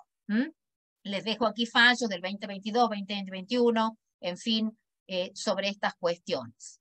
Vamos a la otra causa eximente, el hecho de un tercero por quien el proveedor no deba responder. También esta es una cláusula, una eximente que todos conocemos, que ya estaba en el Código de Vélez. Bueno, aquí, ¿cuándo el hecho de un tercero va a eximir de responsabilidad al proveedor? Por supuesto, solo cuando se trate de un tercero ajeno al proveedor. O sea, ese tercero no tiene que ser un dependiente del proveedor, no debe pertenecer a la estructura. Si yo soy el dueño de un boliche y contrato a una empresa de seguridad para que cuide la puerta y ese patobica le ocasiona un daño a un consumidor, no puedo decir, ah, no, pero esa es la empresa Seguridad S.A., no soy yo. No, no será usted, pero no es un tercero ajeno, es un tercero al que usted convocó, que forma parte de ese servicio que usted presta y que incluye el segmento seguridad entre sus varias prestaciones. O bien, debe tratarse de un tercero que, aunque sea ajeno, no esté obligado usted, proveedor, a evitar que esos terceros se metan en la plataforma, en el caso de las plataformas digitales, o un tercero que tire piedras desde un puente si usted es concesionario de una ruta. Serán terceros, pero no son terceros ajenos a usted porque usted está obligado a neutralizar la actividad de esos terceros. No es el boquetero y el banco, no soy yo el que le robó los elementos de su caja de seguridad, es el boquetero. Bueno, sí, será un tercero, pero es un tercero por quien usted sí debe responder, porque no es un tercero ajeno a su actividad. ¿Qué ofrece un banco? Seguridad. Pues ocúpese entonces de todos aquellos segmentos. Aquí les traigo los ejemplos. Espectáculos públicos y deportivos. barras bravas, patotas, patobicas, guardaespaldas, personal de seguridad, serán eventualmente terceros, porque no es la empresa organizadora del espectáculo, no es el dueño del boliche, pero no es un tercero ajeno, es un tercero por quien el proveedor sí debe responder. Les dejo fallos. Rutas concesionadas. Ah, no, el daño que el consumidor, el que iba por la ruta, no, el responsable, un tercero por quien yo empresa no respondo. El dueño de la vaca, el dueño del caballo, el dueño del vehículo mal estacionado, el vándalo que tira piedras desde el puente. Sí, serán terceros, pero son terceros por quien usted, empresa concesionaria, debe responder, porque todo el que tiene una ruta concesionada está obligado a garantizar seguridad y buen estado de conservación de la ruta. Entonces, es un riesgo propio de su actividad y usted debe neutralizarlo. Quedan aquí los fallos para ustedes. Destaco este porque me hizo, bueno, gracia, que en este caso el tribunal distingue y dice, no, aquí como el choque lo organiza un perro, la empresa dijo que no es responsable, la Cámara dijo que la empresa no es responsable porque colisionó el auto con un perro, y dadas las características del animal, que tiene más movilidad que el ganado vacuno y equino, rapidez, dice, bueno, es imposible adoptar medidas para evitar el evento dañoso. Me permito discrepar con el tribunal. Lo mismo las entidades bancarias. ¿Qué ocurre? Perdón, Belén, Sí. hay varias preguntas en el chat que Sí. si bien son del contenido que se ha ido dando, a medida de toda la charla, si querés la dejamos para el final. Bueno, las dejamos para el final, yo trato de ir cerrando ya. En 5 Ok, minutos gracias. espero cerrar y vemos todas las preguntas juntas. Decíamos acá un poco los ejemplos.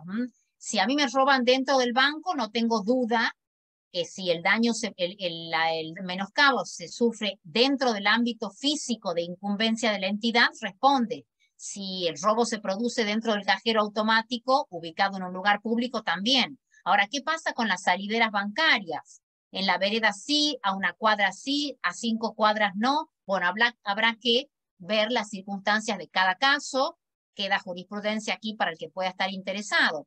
Ahora, ¿qué pasa cuando el daño en el ámbito de la entidad bancaria se produce en los entornos digitales? Bueno, aquí también ese deber de seguridad y ese tercero es un tercero por quien el banco sí debe responder, porque la plataforma es el espacio virtual que, paralelo al espacio físico, tiene un deber de control la entidad. Entonces, habrá estafadores, ladrones, piratas, en fin, pero son terceros por quien la entidad sí debe responder, porque si ofrece seguridad, tiene que tener el dominio o el control. Dejo aquí una resolución muy interesante de la Dirección Nacional de Defensa del Consumidor, que aplicó multas de 5 millones, que era el máximo en ese momento, en estos supuestos de ciberdelitos, con fundamentos realmente muy valiosos que pueden servirles al que tenga algún interés particular. Las empresas de transporte, si a mí me roban en el transporte público o en la estación, en fin, aquí también son terceros por quien sí se debe responder. Por último, el caso fortuito como eximente de responsabilidad. Ya el Código de Vélez la preveía, hoy está en el 1730, que, como todos sabemos, se considera caso fortuito fuerza mayor al hecho que no ha podido preverse o que, habiendo sido previsto, no puede ser evitado. Tienen que darse las 3 notas típicas. El abogado de la empresa que pretenda la liberación de su cliente invocando caso fortuito deberá demostrar que el daño que el consumidor invoca responde a un hecho imprevisible, inevitable, y esta nota que muchas veces olvidamos, que es que sea un hecho ajeno al riesgo del producto o de la actividad, con un criterio restrictivo. A ver, si una tormenta tiene características extraordinarias y por eso, como en este fallo del 2017, un auto que iba por la ruta concesionada se inunda, bueno, habrá que probar si realmente era un fenómeno climático que supera cualquier previsibilidad. Bueno, dependerá de las circunstancias de cada caso. Terminamos con este tema que está en boga por muchísimas razones, que tiene que ver con los riesgos del desarrollo. ¿Los riesgos del desarrollo constituyen caso fortuito o no? Sabemos que cuando hablamos de riesgo del desarrollo nos referimos a aquellos vicios o defectos que un producto puede presentar pero que no eran cognoscibles según el estado de la ciencia al momento en que ese producto se coloca en el mercado. ¿Qué ocurre si luego de un tiempo los consumidores sufren daños por ese fármaco o producto o vehículo que presenta desperfectos? No está regulado esto hoy, salvo por el decreto reglamentario en el artículo 4, que dice que en ese caso los proveedores que posteriormente a la introducción del bien en el mercado tengan conocimiento de que hay una peligrosidad, tienen que comunicar a las autoridades competentes y a los consumidores con anuncios suficientes. Es la única previsión que hay hoy.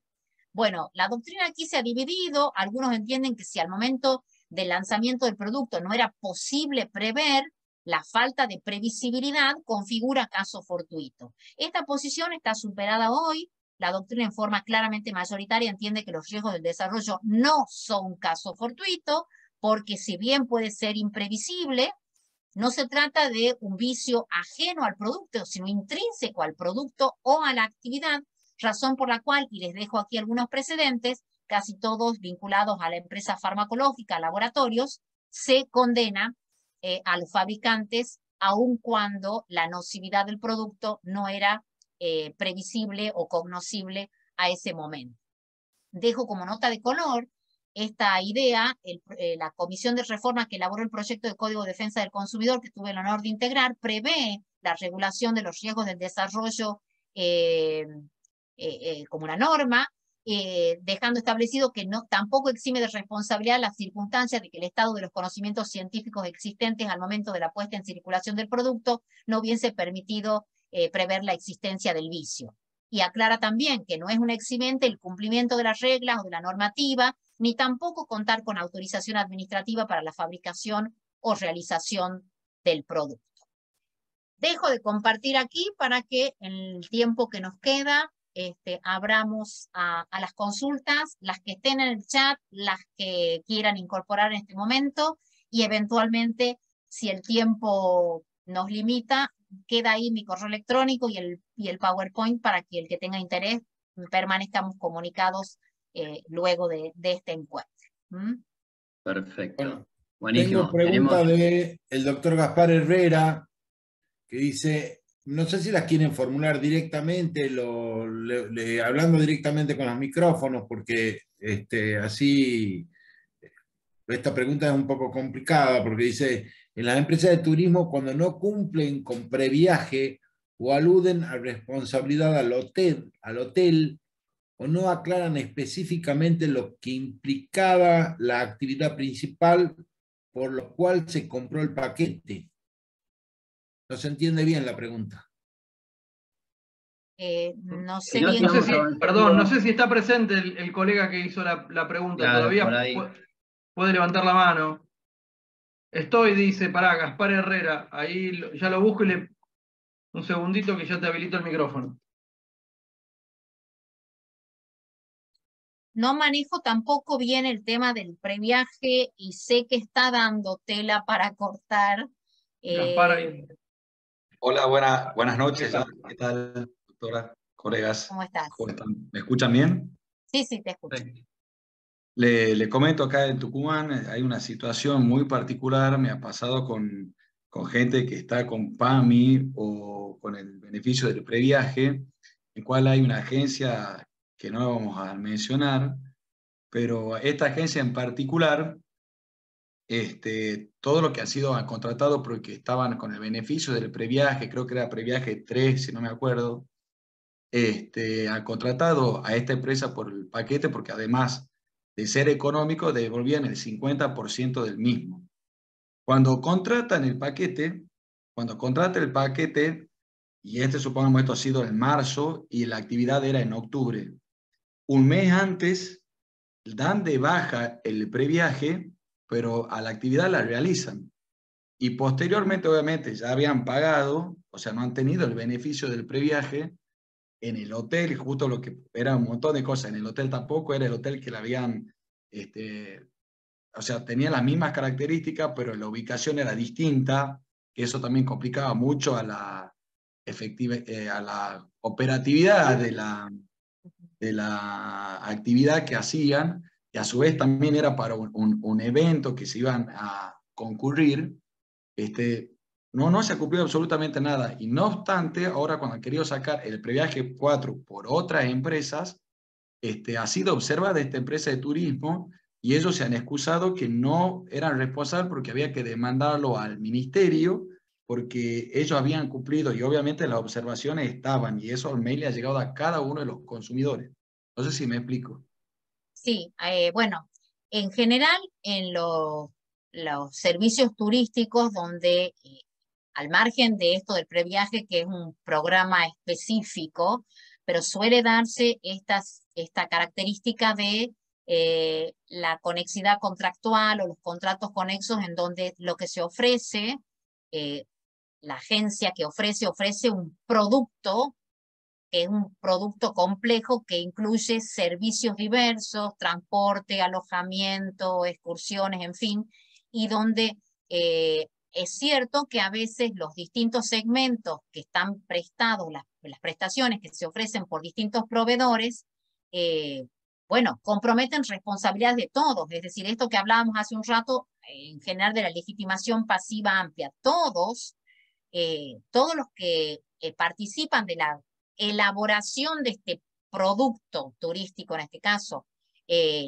bueno, están comprometidos. Habrá que ver si en este caso lo que ha habido es un déficit de información, si es que ha habido una publicidad engañosa, todas cuestiones o comportamientos que podrían ser eventualmente denunciados o que podrían ser el antecedente para un reclamo sancionatorio en sede administrativa o en el marco de un proceso judicial, reclamar bueno, la devolución de las sumas abonadas, más eventualmente los daños derivados de la frustración de un viaje, en fin, todos los rubros. No hemos desarrollado esto porque tampoco hay muchas diferencias ahí, pero quiero decir, habrá que estar al caso particular, verificar en primer lugar eso, si es que las condiciones publicitadas, tanto en lo que tiene que ver con el previaje como lo que tiene que ver con los servicios turísticos concretamente contratados, bueno, ahí sí, lo que no van a poder invocar es el hecho de un tercero porque no se pueda responder lo que tiene que ver con el paquete turístico. No quiero hablar mucho del previaje porque de verdad no conozco, no lo he usado nunca y no conozco las condiciones, debería estudiarlo, pero quiero decir, ahí hay una situación especial que habría que estudiar, ¿no? Haciendo un paralelo que puede o no tener que ver. Ustedes recuerdan que la publicidad que el propio Estado hizo de los créditos UVA, de los créditos hipotecarios UVA, donde tanto las entidades bancarias como el propio Banco Central y algunos sitios oficiales aseguraban para alentar a los consumidores a la toma de créditos UVA que el valor de la cuota nunca iba a exceder el 30 o 35% del salario, de los ingresos del tomador del crédito. Y eso ustedes saben que la Ley de Defensa del Consumidor prevé, y el Código Civil también lo prevé ahora en los mismos términos, que las precisiones contenidas en la publicidad obligan al oferente, como la ley misma. Entonces, digo para el caso del turismo como para cualquier otro supuesto, si se han publicitado precisiones, como, qué sé yo, días, establecimientos, prestaciones, servicios, esas precisiones, aunque no estén luego en el contrato que finalmente se formalice, forman parte de esas obligaciones. Entonces, no sé si es estrictamente aplicable, porque no sé en qué condiciones se publicita lo del previaje, pero todo lo que se haya publicitado como precisiones obligan. Hay que ver quién se obliga por una cosa y quién se obliga por otra. El paquete sí es un producto que compromete la responsabilidad de todos los legitimados pasivos, conforme lo hemos conversado hace unos momentos. Lamento no poder darte más precisiones. Perdón, el tema del previaje puntualmente, por lo que yo había estudiado en su momento y cómo lo había analizado, tenía todas unas pautas de plazos de cuándo contratar y cuándo informar esa facturación. Por eso me parece raro en el ejemplo que daba el colega, que un mes antes la empresa haya dado de viaje o la promoción o la cuestión del previaje, porque había que cargar. Por ejemplo, si uno contrataban hasta el 30 de noviembre era para viajar a partir de febrero, y así fue sucesivamente siempre. No sé si eso se habrá modificado. Gaspar. Sí, sí, fue así, efectivamente. O sea, te aprueban el previaje, te devolvían el 50% del monto, pero un mes antes de viajar Sí. nos llegan mail a todos a los consumidores que han contratado, dándole de baja ese monto con el cual iba a contar la Pero, gente que iba a viajar. pero perdóname, pero la agencia no daba no devolvía el 50%, el que devolvía el 50%, el que te reintegraba con una tarjeta de crédito, Sí, era el era, Estado. era, era el Estado, pero la empresa, o sea, vos para ofrecer el paquete turístico Sí, tenías que estar inscrito en previaje. Entonces, todos contratan a esa empresa porque ofrecía esa posibilidad. claro, en la web de previaje, poniendo el quit de la empresa, te lo digo para los casos futuros, vos podés saber si está o no está adherida al servicio. Justamente esta empresa estaba adherida al servicio y después, al parecer, no ha mantenido una conducta de pago o en regla los papeles y le dieron de baja, y la gente que tenía contratado ese paquete, que era posterior al pago, Sí. no ha sido beneficiada, y a su vez ha sido perjudicada porque no podía sacar el previaje 4, supongamos esto fue con el previaje 3. Son varios damnificados. Habrá que Bueno, ver el pero para caso el concreto, caso, de todas formas, perdón hay que una opine. norma interesante, perdón. No, perdón, un comentario nada más. Digo que para el caso, el consumidor, haciendo uso de todas las prerrogativas que otorga el esquema, puede reclamar contra todos aquellos que estén involucrados en la cadena de comercialización, y después entre ellos podrán repetirse o no posteriormente. Digamos que tampoco es tan necesario saber si el Estado tiene que responder o no, si acaso también le puede reclamar a la agencia de turismo. Claro. Hay que ver también, hay una norma que es útil y que a veces no se le presta mucha atención, que está en el artículo 36 de la Ley de Defensa del Consumidor, que prevé el supuesto en el que un contrato esté vinculado al otorgamiento de un crédito o financiación. Es decir, si una agencia de viaje promociona un financiamiento o una forma de pago particular vinculada a otra y luego decae una de ellas, automáticamente el otro contrato pierde su virtualidad. Porque si yo, digamos, quiero comprar una moto en cuotas y para eso estoy por acceder a un financiamiento determinado y luego no me dan el financiamiento y lo mismo me quieren cobrar la moto, bastará con que yo demuestre que quise comprar la moto, en el ejemplo que estoy dando yo, en tanto y en cuando hubiera accedido a esa financiación determinada. Por eso digo que habrá que ver de qué modo se publicitaban los servicios de esa agencia y en qué modo se vinculaba la contratación de ese paquete con esa forma de pago o esa forma de financiamiento del producto, en este caso turístico. ¿Mm? Perfecto. Yo, doctora, le quiero hacer una pregunta sobre algo que mencionó, que es la conexidad contractual. Sí.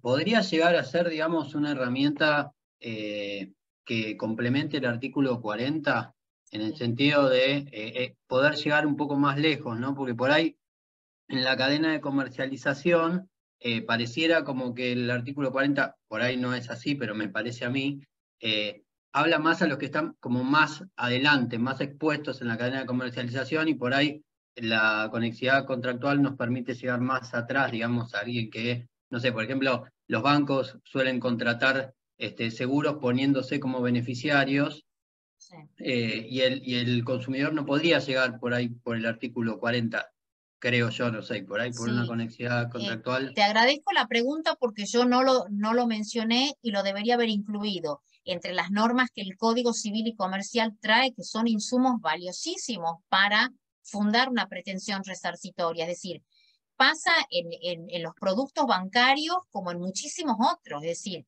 desde el contrato de medicina prepaga, los contratos inmobiliarios, muchísimas operaciones de crédito en donde a lo mejor los contratos de turismo son otro típico ejemplo. Yo contrato con una fachada, pero detrás de ese contrato de turismo, contrato de medicina prepaga, que es un montón de contratos, lo que hay es un entramado, contratos vinculados o conexados, que es lo que a mí me permite, demostrando la conexidad o invocando la conexidad, expandir esto que vos mencionabas acertadamente, expandir la legitimación pasiva a otros sujetos. Si, o sea, todos estos contratos, normalmente de contratos de servicios, donde el que monta una empresa de medicina prepaga, como el que monta un emprendimiento inmobiliario, como el que monta un paquete turístico, por solo mencionar algunos rubros, todos son contratos conexados. Yo contrato con la fachada visible, pero detrás de eso los que prestan los servicios son una multiplicidad de proveedores donde cada uno toma un segmento. Cuando yo compro una entrada a un recital o a una fiesta electrónica, detrás de eso hay un conjunto, una pluralidad de empresas que yo no tengo ni idea, ni tengo por qué saber cada segmento de ese producto, de ese espectáculo, qué empresa lo desarrolla. Entonces, como no tengo obligación de saber la conexidad contractual, y ahí es donde el juez tiene que adoptar un rol proactivo y contribuir al esclarecimiento de todo eso que para el consumidor es invisible. Por eso me parece muy bueno tu aporte, porque claro que sí, que acudiendo a esta norma que no está, salvo en el artículo 36, esa conexidad entre el contrato de consumo y el contrato de crédito, las normas del Código Civil, el 10, 35, 37, o sea, donde las normas de la conexidad, 73, 74 y 75, son otro valiosísimo insumo para fundar la atribución de responsabilidad a todos los que participan de esa red contractual o vinculación contractual, cualquiera sea el rubro, cualquiera. Es muy importante, te agradezco el aporte. Bárbara, ahí tiene Nelson la mano levantada. Sí. A ver, si podés desmutearte, Nelson. Ahí está, ya la habilité. ¿Qué tal? Buenas noches. Buenas noches.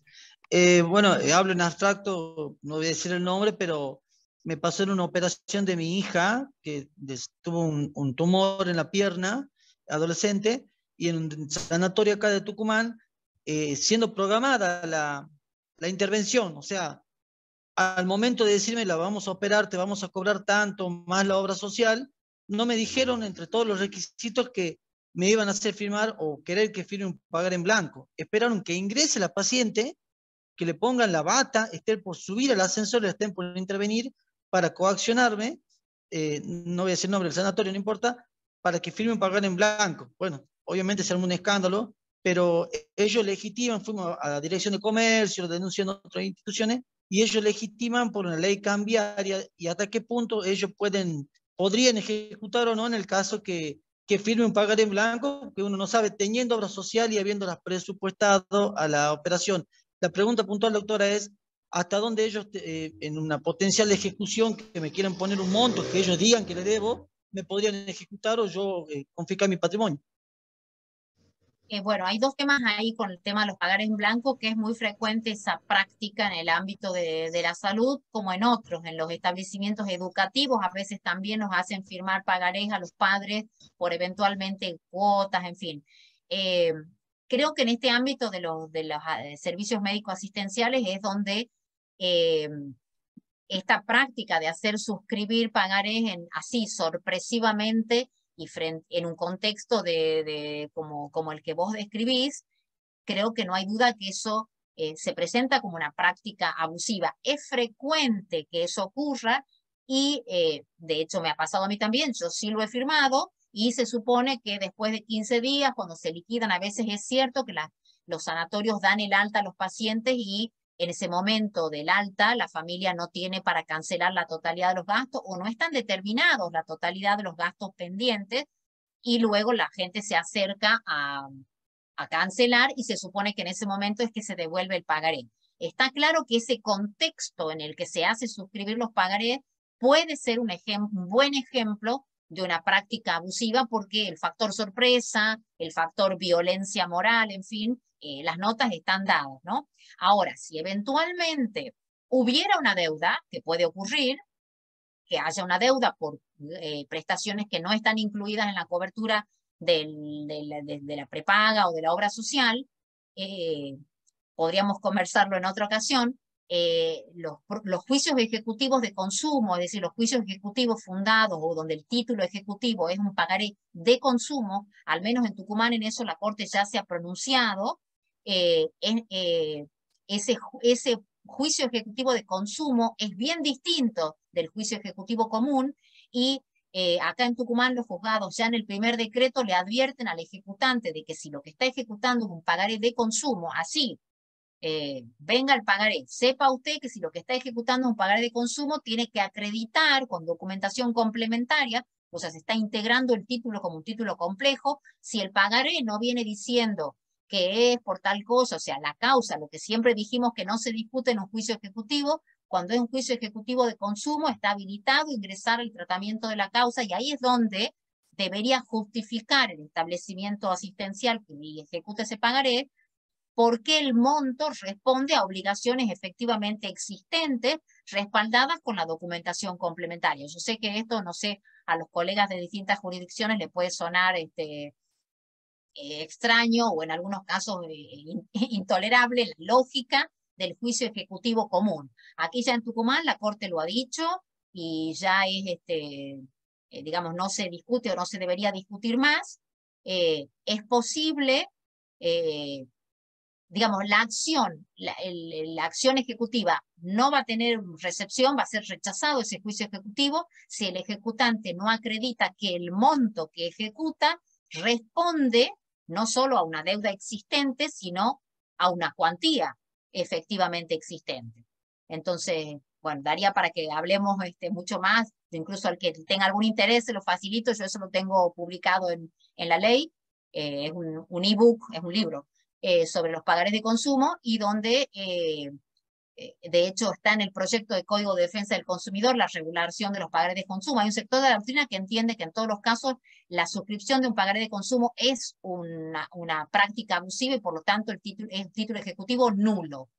Nosotros hemos entendido que era mejor regularlo y exigirle, incluso por la posibilidad de que el consumidor efectivamente deba una suma de dinero y haya suscrito un pagaré, pero para asegurarle a ese consumidor de que el juez va a verificar, primero, la existencia de la deuda y segundo, la composición y cuantía de esa deuda antes de despachar favorablemente la ejecución, es que permitimos que se esgrima un pagaré de consumo en contra del consumidor, pero siempre y cuando el monto que se reclama responda o esté justificado no en el pagaré como título abstracto, sino en documentación complementaria que justifique el monto de la ejecución.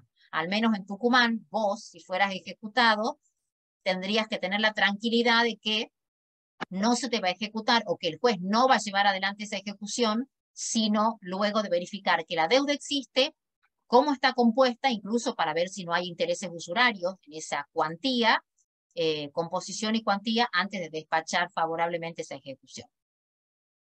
Bueno, si les parece... Perdón, Martín, una sí. cosita antes de que vos sigas. Ahí veo que hay mucha gente que está preguntando por todo el material que se fue expuesto. Quería recordarles que vos ya pusiste tu mail en el chat, si lo querés volver a poner para pasárselos, y además que la jornada va a quedar grabada en nuestro canal de YouTube, que yo también lo pasé, y ahí también colgamos el link del Drive, donde va a estar todo el material, así que para que todos se vayan quedando tranquilos. Perdón, Martín.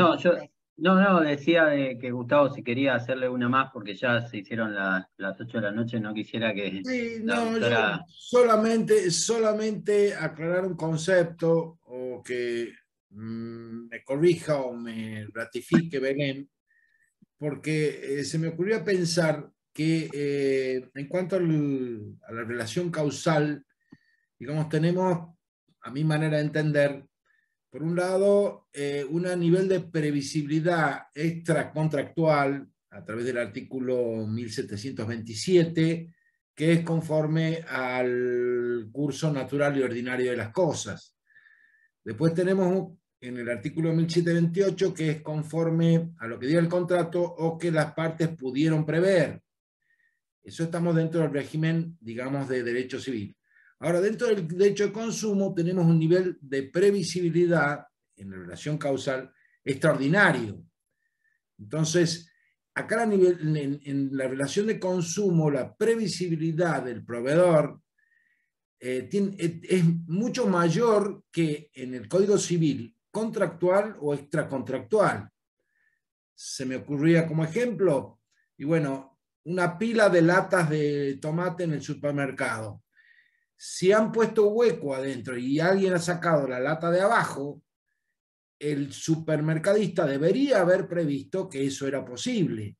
No puede echarle la culpa a la víctima por haber sacado la lata de abajo. O sea, en definitiva, el nivel de previsibilidad que también se da en una carrera de autos, a donde, digamos, me parece que lo que se trata de evitar es que el proveedor, a través de la Ley de Defensa del Consumidor y del sistema protectorio, se cubra poniendo carteles, ¿no? Diciendo, cuidado, animales sueltos, cuidado, estacionamiento, autos mal estacionados, por si los hubiera, ¿no? O sea, con una acción proactiva, con un nivel de previsibilidad de su propio arte o profesión, ¿no? Como profesional como proveedor profesional, que así dice la ley. La profesionalidad es lo que define al proveedor, ¿no? No sé si estás de acuerdo con esa idea. Sí, bueno, la verdad que por el tiempo ha sido generoso, pero siempre resulta escaso para desarrollar algunas cuestiones. Por supuesto que el deber de seguridad, en todo sentido, el deber de seguridad en las relaciones de consumo es un deber, primero, de resultado, una obligación de resultado. El proveedor no puede decir, yo hice todo lo posible para que el daño no se produjera. Bueno, tanto mejor, porque si el proveedor fuera absolutamente indiferente y no pusiera vallas, carteles, advertencia, información, probablemente además lo condenaríamos por daño punitivo por esa notoria desaprensión por los derechos ajenos. Ahora bien, el hecho de que haya adoptado medidas de prevención y que éstas hayan sido insuficientes, de ningún modo lo exime, porque la obligación de seguridad o el deber de seguridad en las relaciones de consumo es una obligación de resultado. Si el consumidor sufre un daño, el proveedor va a responder, porque la responsabilidad es objetiva y de resultado. Entonces, ¿para qué servirá que los proveedores adopten de todas formas? Ustedes dirán, bueno, entonces esto es un desincentivo, porque si igual, aunque se esfuerce para que los consumidores no sufran daño, si sufren daño, igual lo van a condenar, lo que va a pasar es que los empresarios no hagan nada, no pongan advertencias, no informen. No. ¿Por qué tiene sentido poner advertencias y ocuparse? Porque si no, además, podrían ser condenados por ese marcado menosprecio por los derechos ajenos. Ahora bien, como la obligación de seguridad es de resultado y se juzga con un estándar alto, precisamente porque el consumidor necesita asistencia, porque es ignorante, porque es torpe, porque es desprevenido, porque es ingenuo y porque confía. Nosotros cuando nos tomamos un pasaje, compramos un pasaje de avión, no estamos, suponemos que alguien se ha ocupado de la seguridad y que ese medio de transporte está en condiciones. Cuando vamos a un recital, suponemos que estamos en un estadio, en un salón, en un teatro adecuado. Cuando confiamos, y esa apariencia que da la solvencia profesional, el proveedor, por definición, es un experto en el rubro de que se trata. El consumidor confía en ese carácter profesional y esa confianza, esa apariencia de solvencia técnica, económica, en fin, genera confianza y también esa apariencia y esa confianza son los fundamentos de la responsabilidad objetiva. Creo que con esto de algún modo defino, son conceptos que hay que trabajar, por supuesto, en cada caso concreto, pero donde ese estándar alto, estricto, elevado, es el que permite, como decías vos, Gustavo, recién, que elevemos la vara y que eso además sea una diferencia entre el régimen general y el régimen especial protectorio que justifica este carácter riguroso y este rol activo del juez que tiene que aplicar una norma protectoria de orden público y donde no puede dejar librado a que el consumidor le aporte las pruebas, que haga la investigación, que en muchos casos no va a poder hacer, porque esa debilidad de la relación sustancial claramente se traslada a la relación procesal y ahí está el juez que tiene que hacer lo que tiene que hacer en un marco de debate procesal donde el consumidor como débil cuenta con esa, bueno, con esa norma de orden público que en la persona del juez se tiene que resguardar. Bueno, muchas gracias. Yo creo que ha sido generosísima, Belén, con tu tiempo. Sí, muchísimo. Y tremendamente didáctica. A disposición. Hay cantidad de agradecimientos y felicitaciones. Bueno, Muchísimas muchas gracias. La doctora. agradecida soy yo. Un placer y buenas noches a todos. Feliz Buenas. fin de semana. Gracias. Gracias, Hasta luego. gracias a todos. Gracias, hasta Nos vemos luego. en la próxima charla.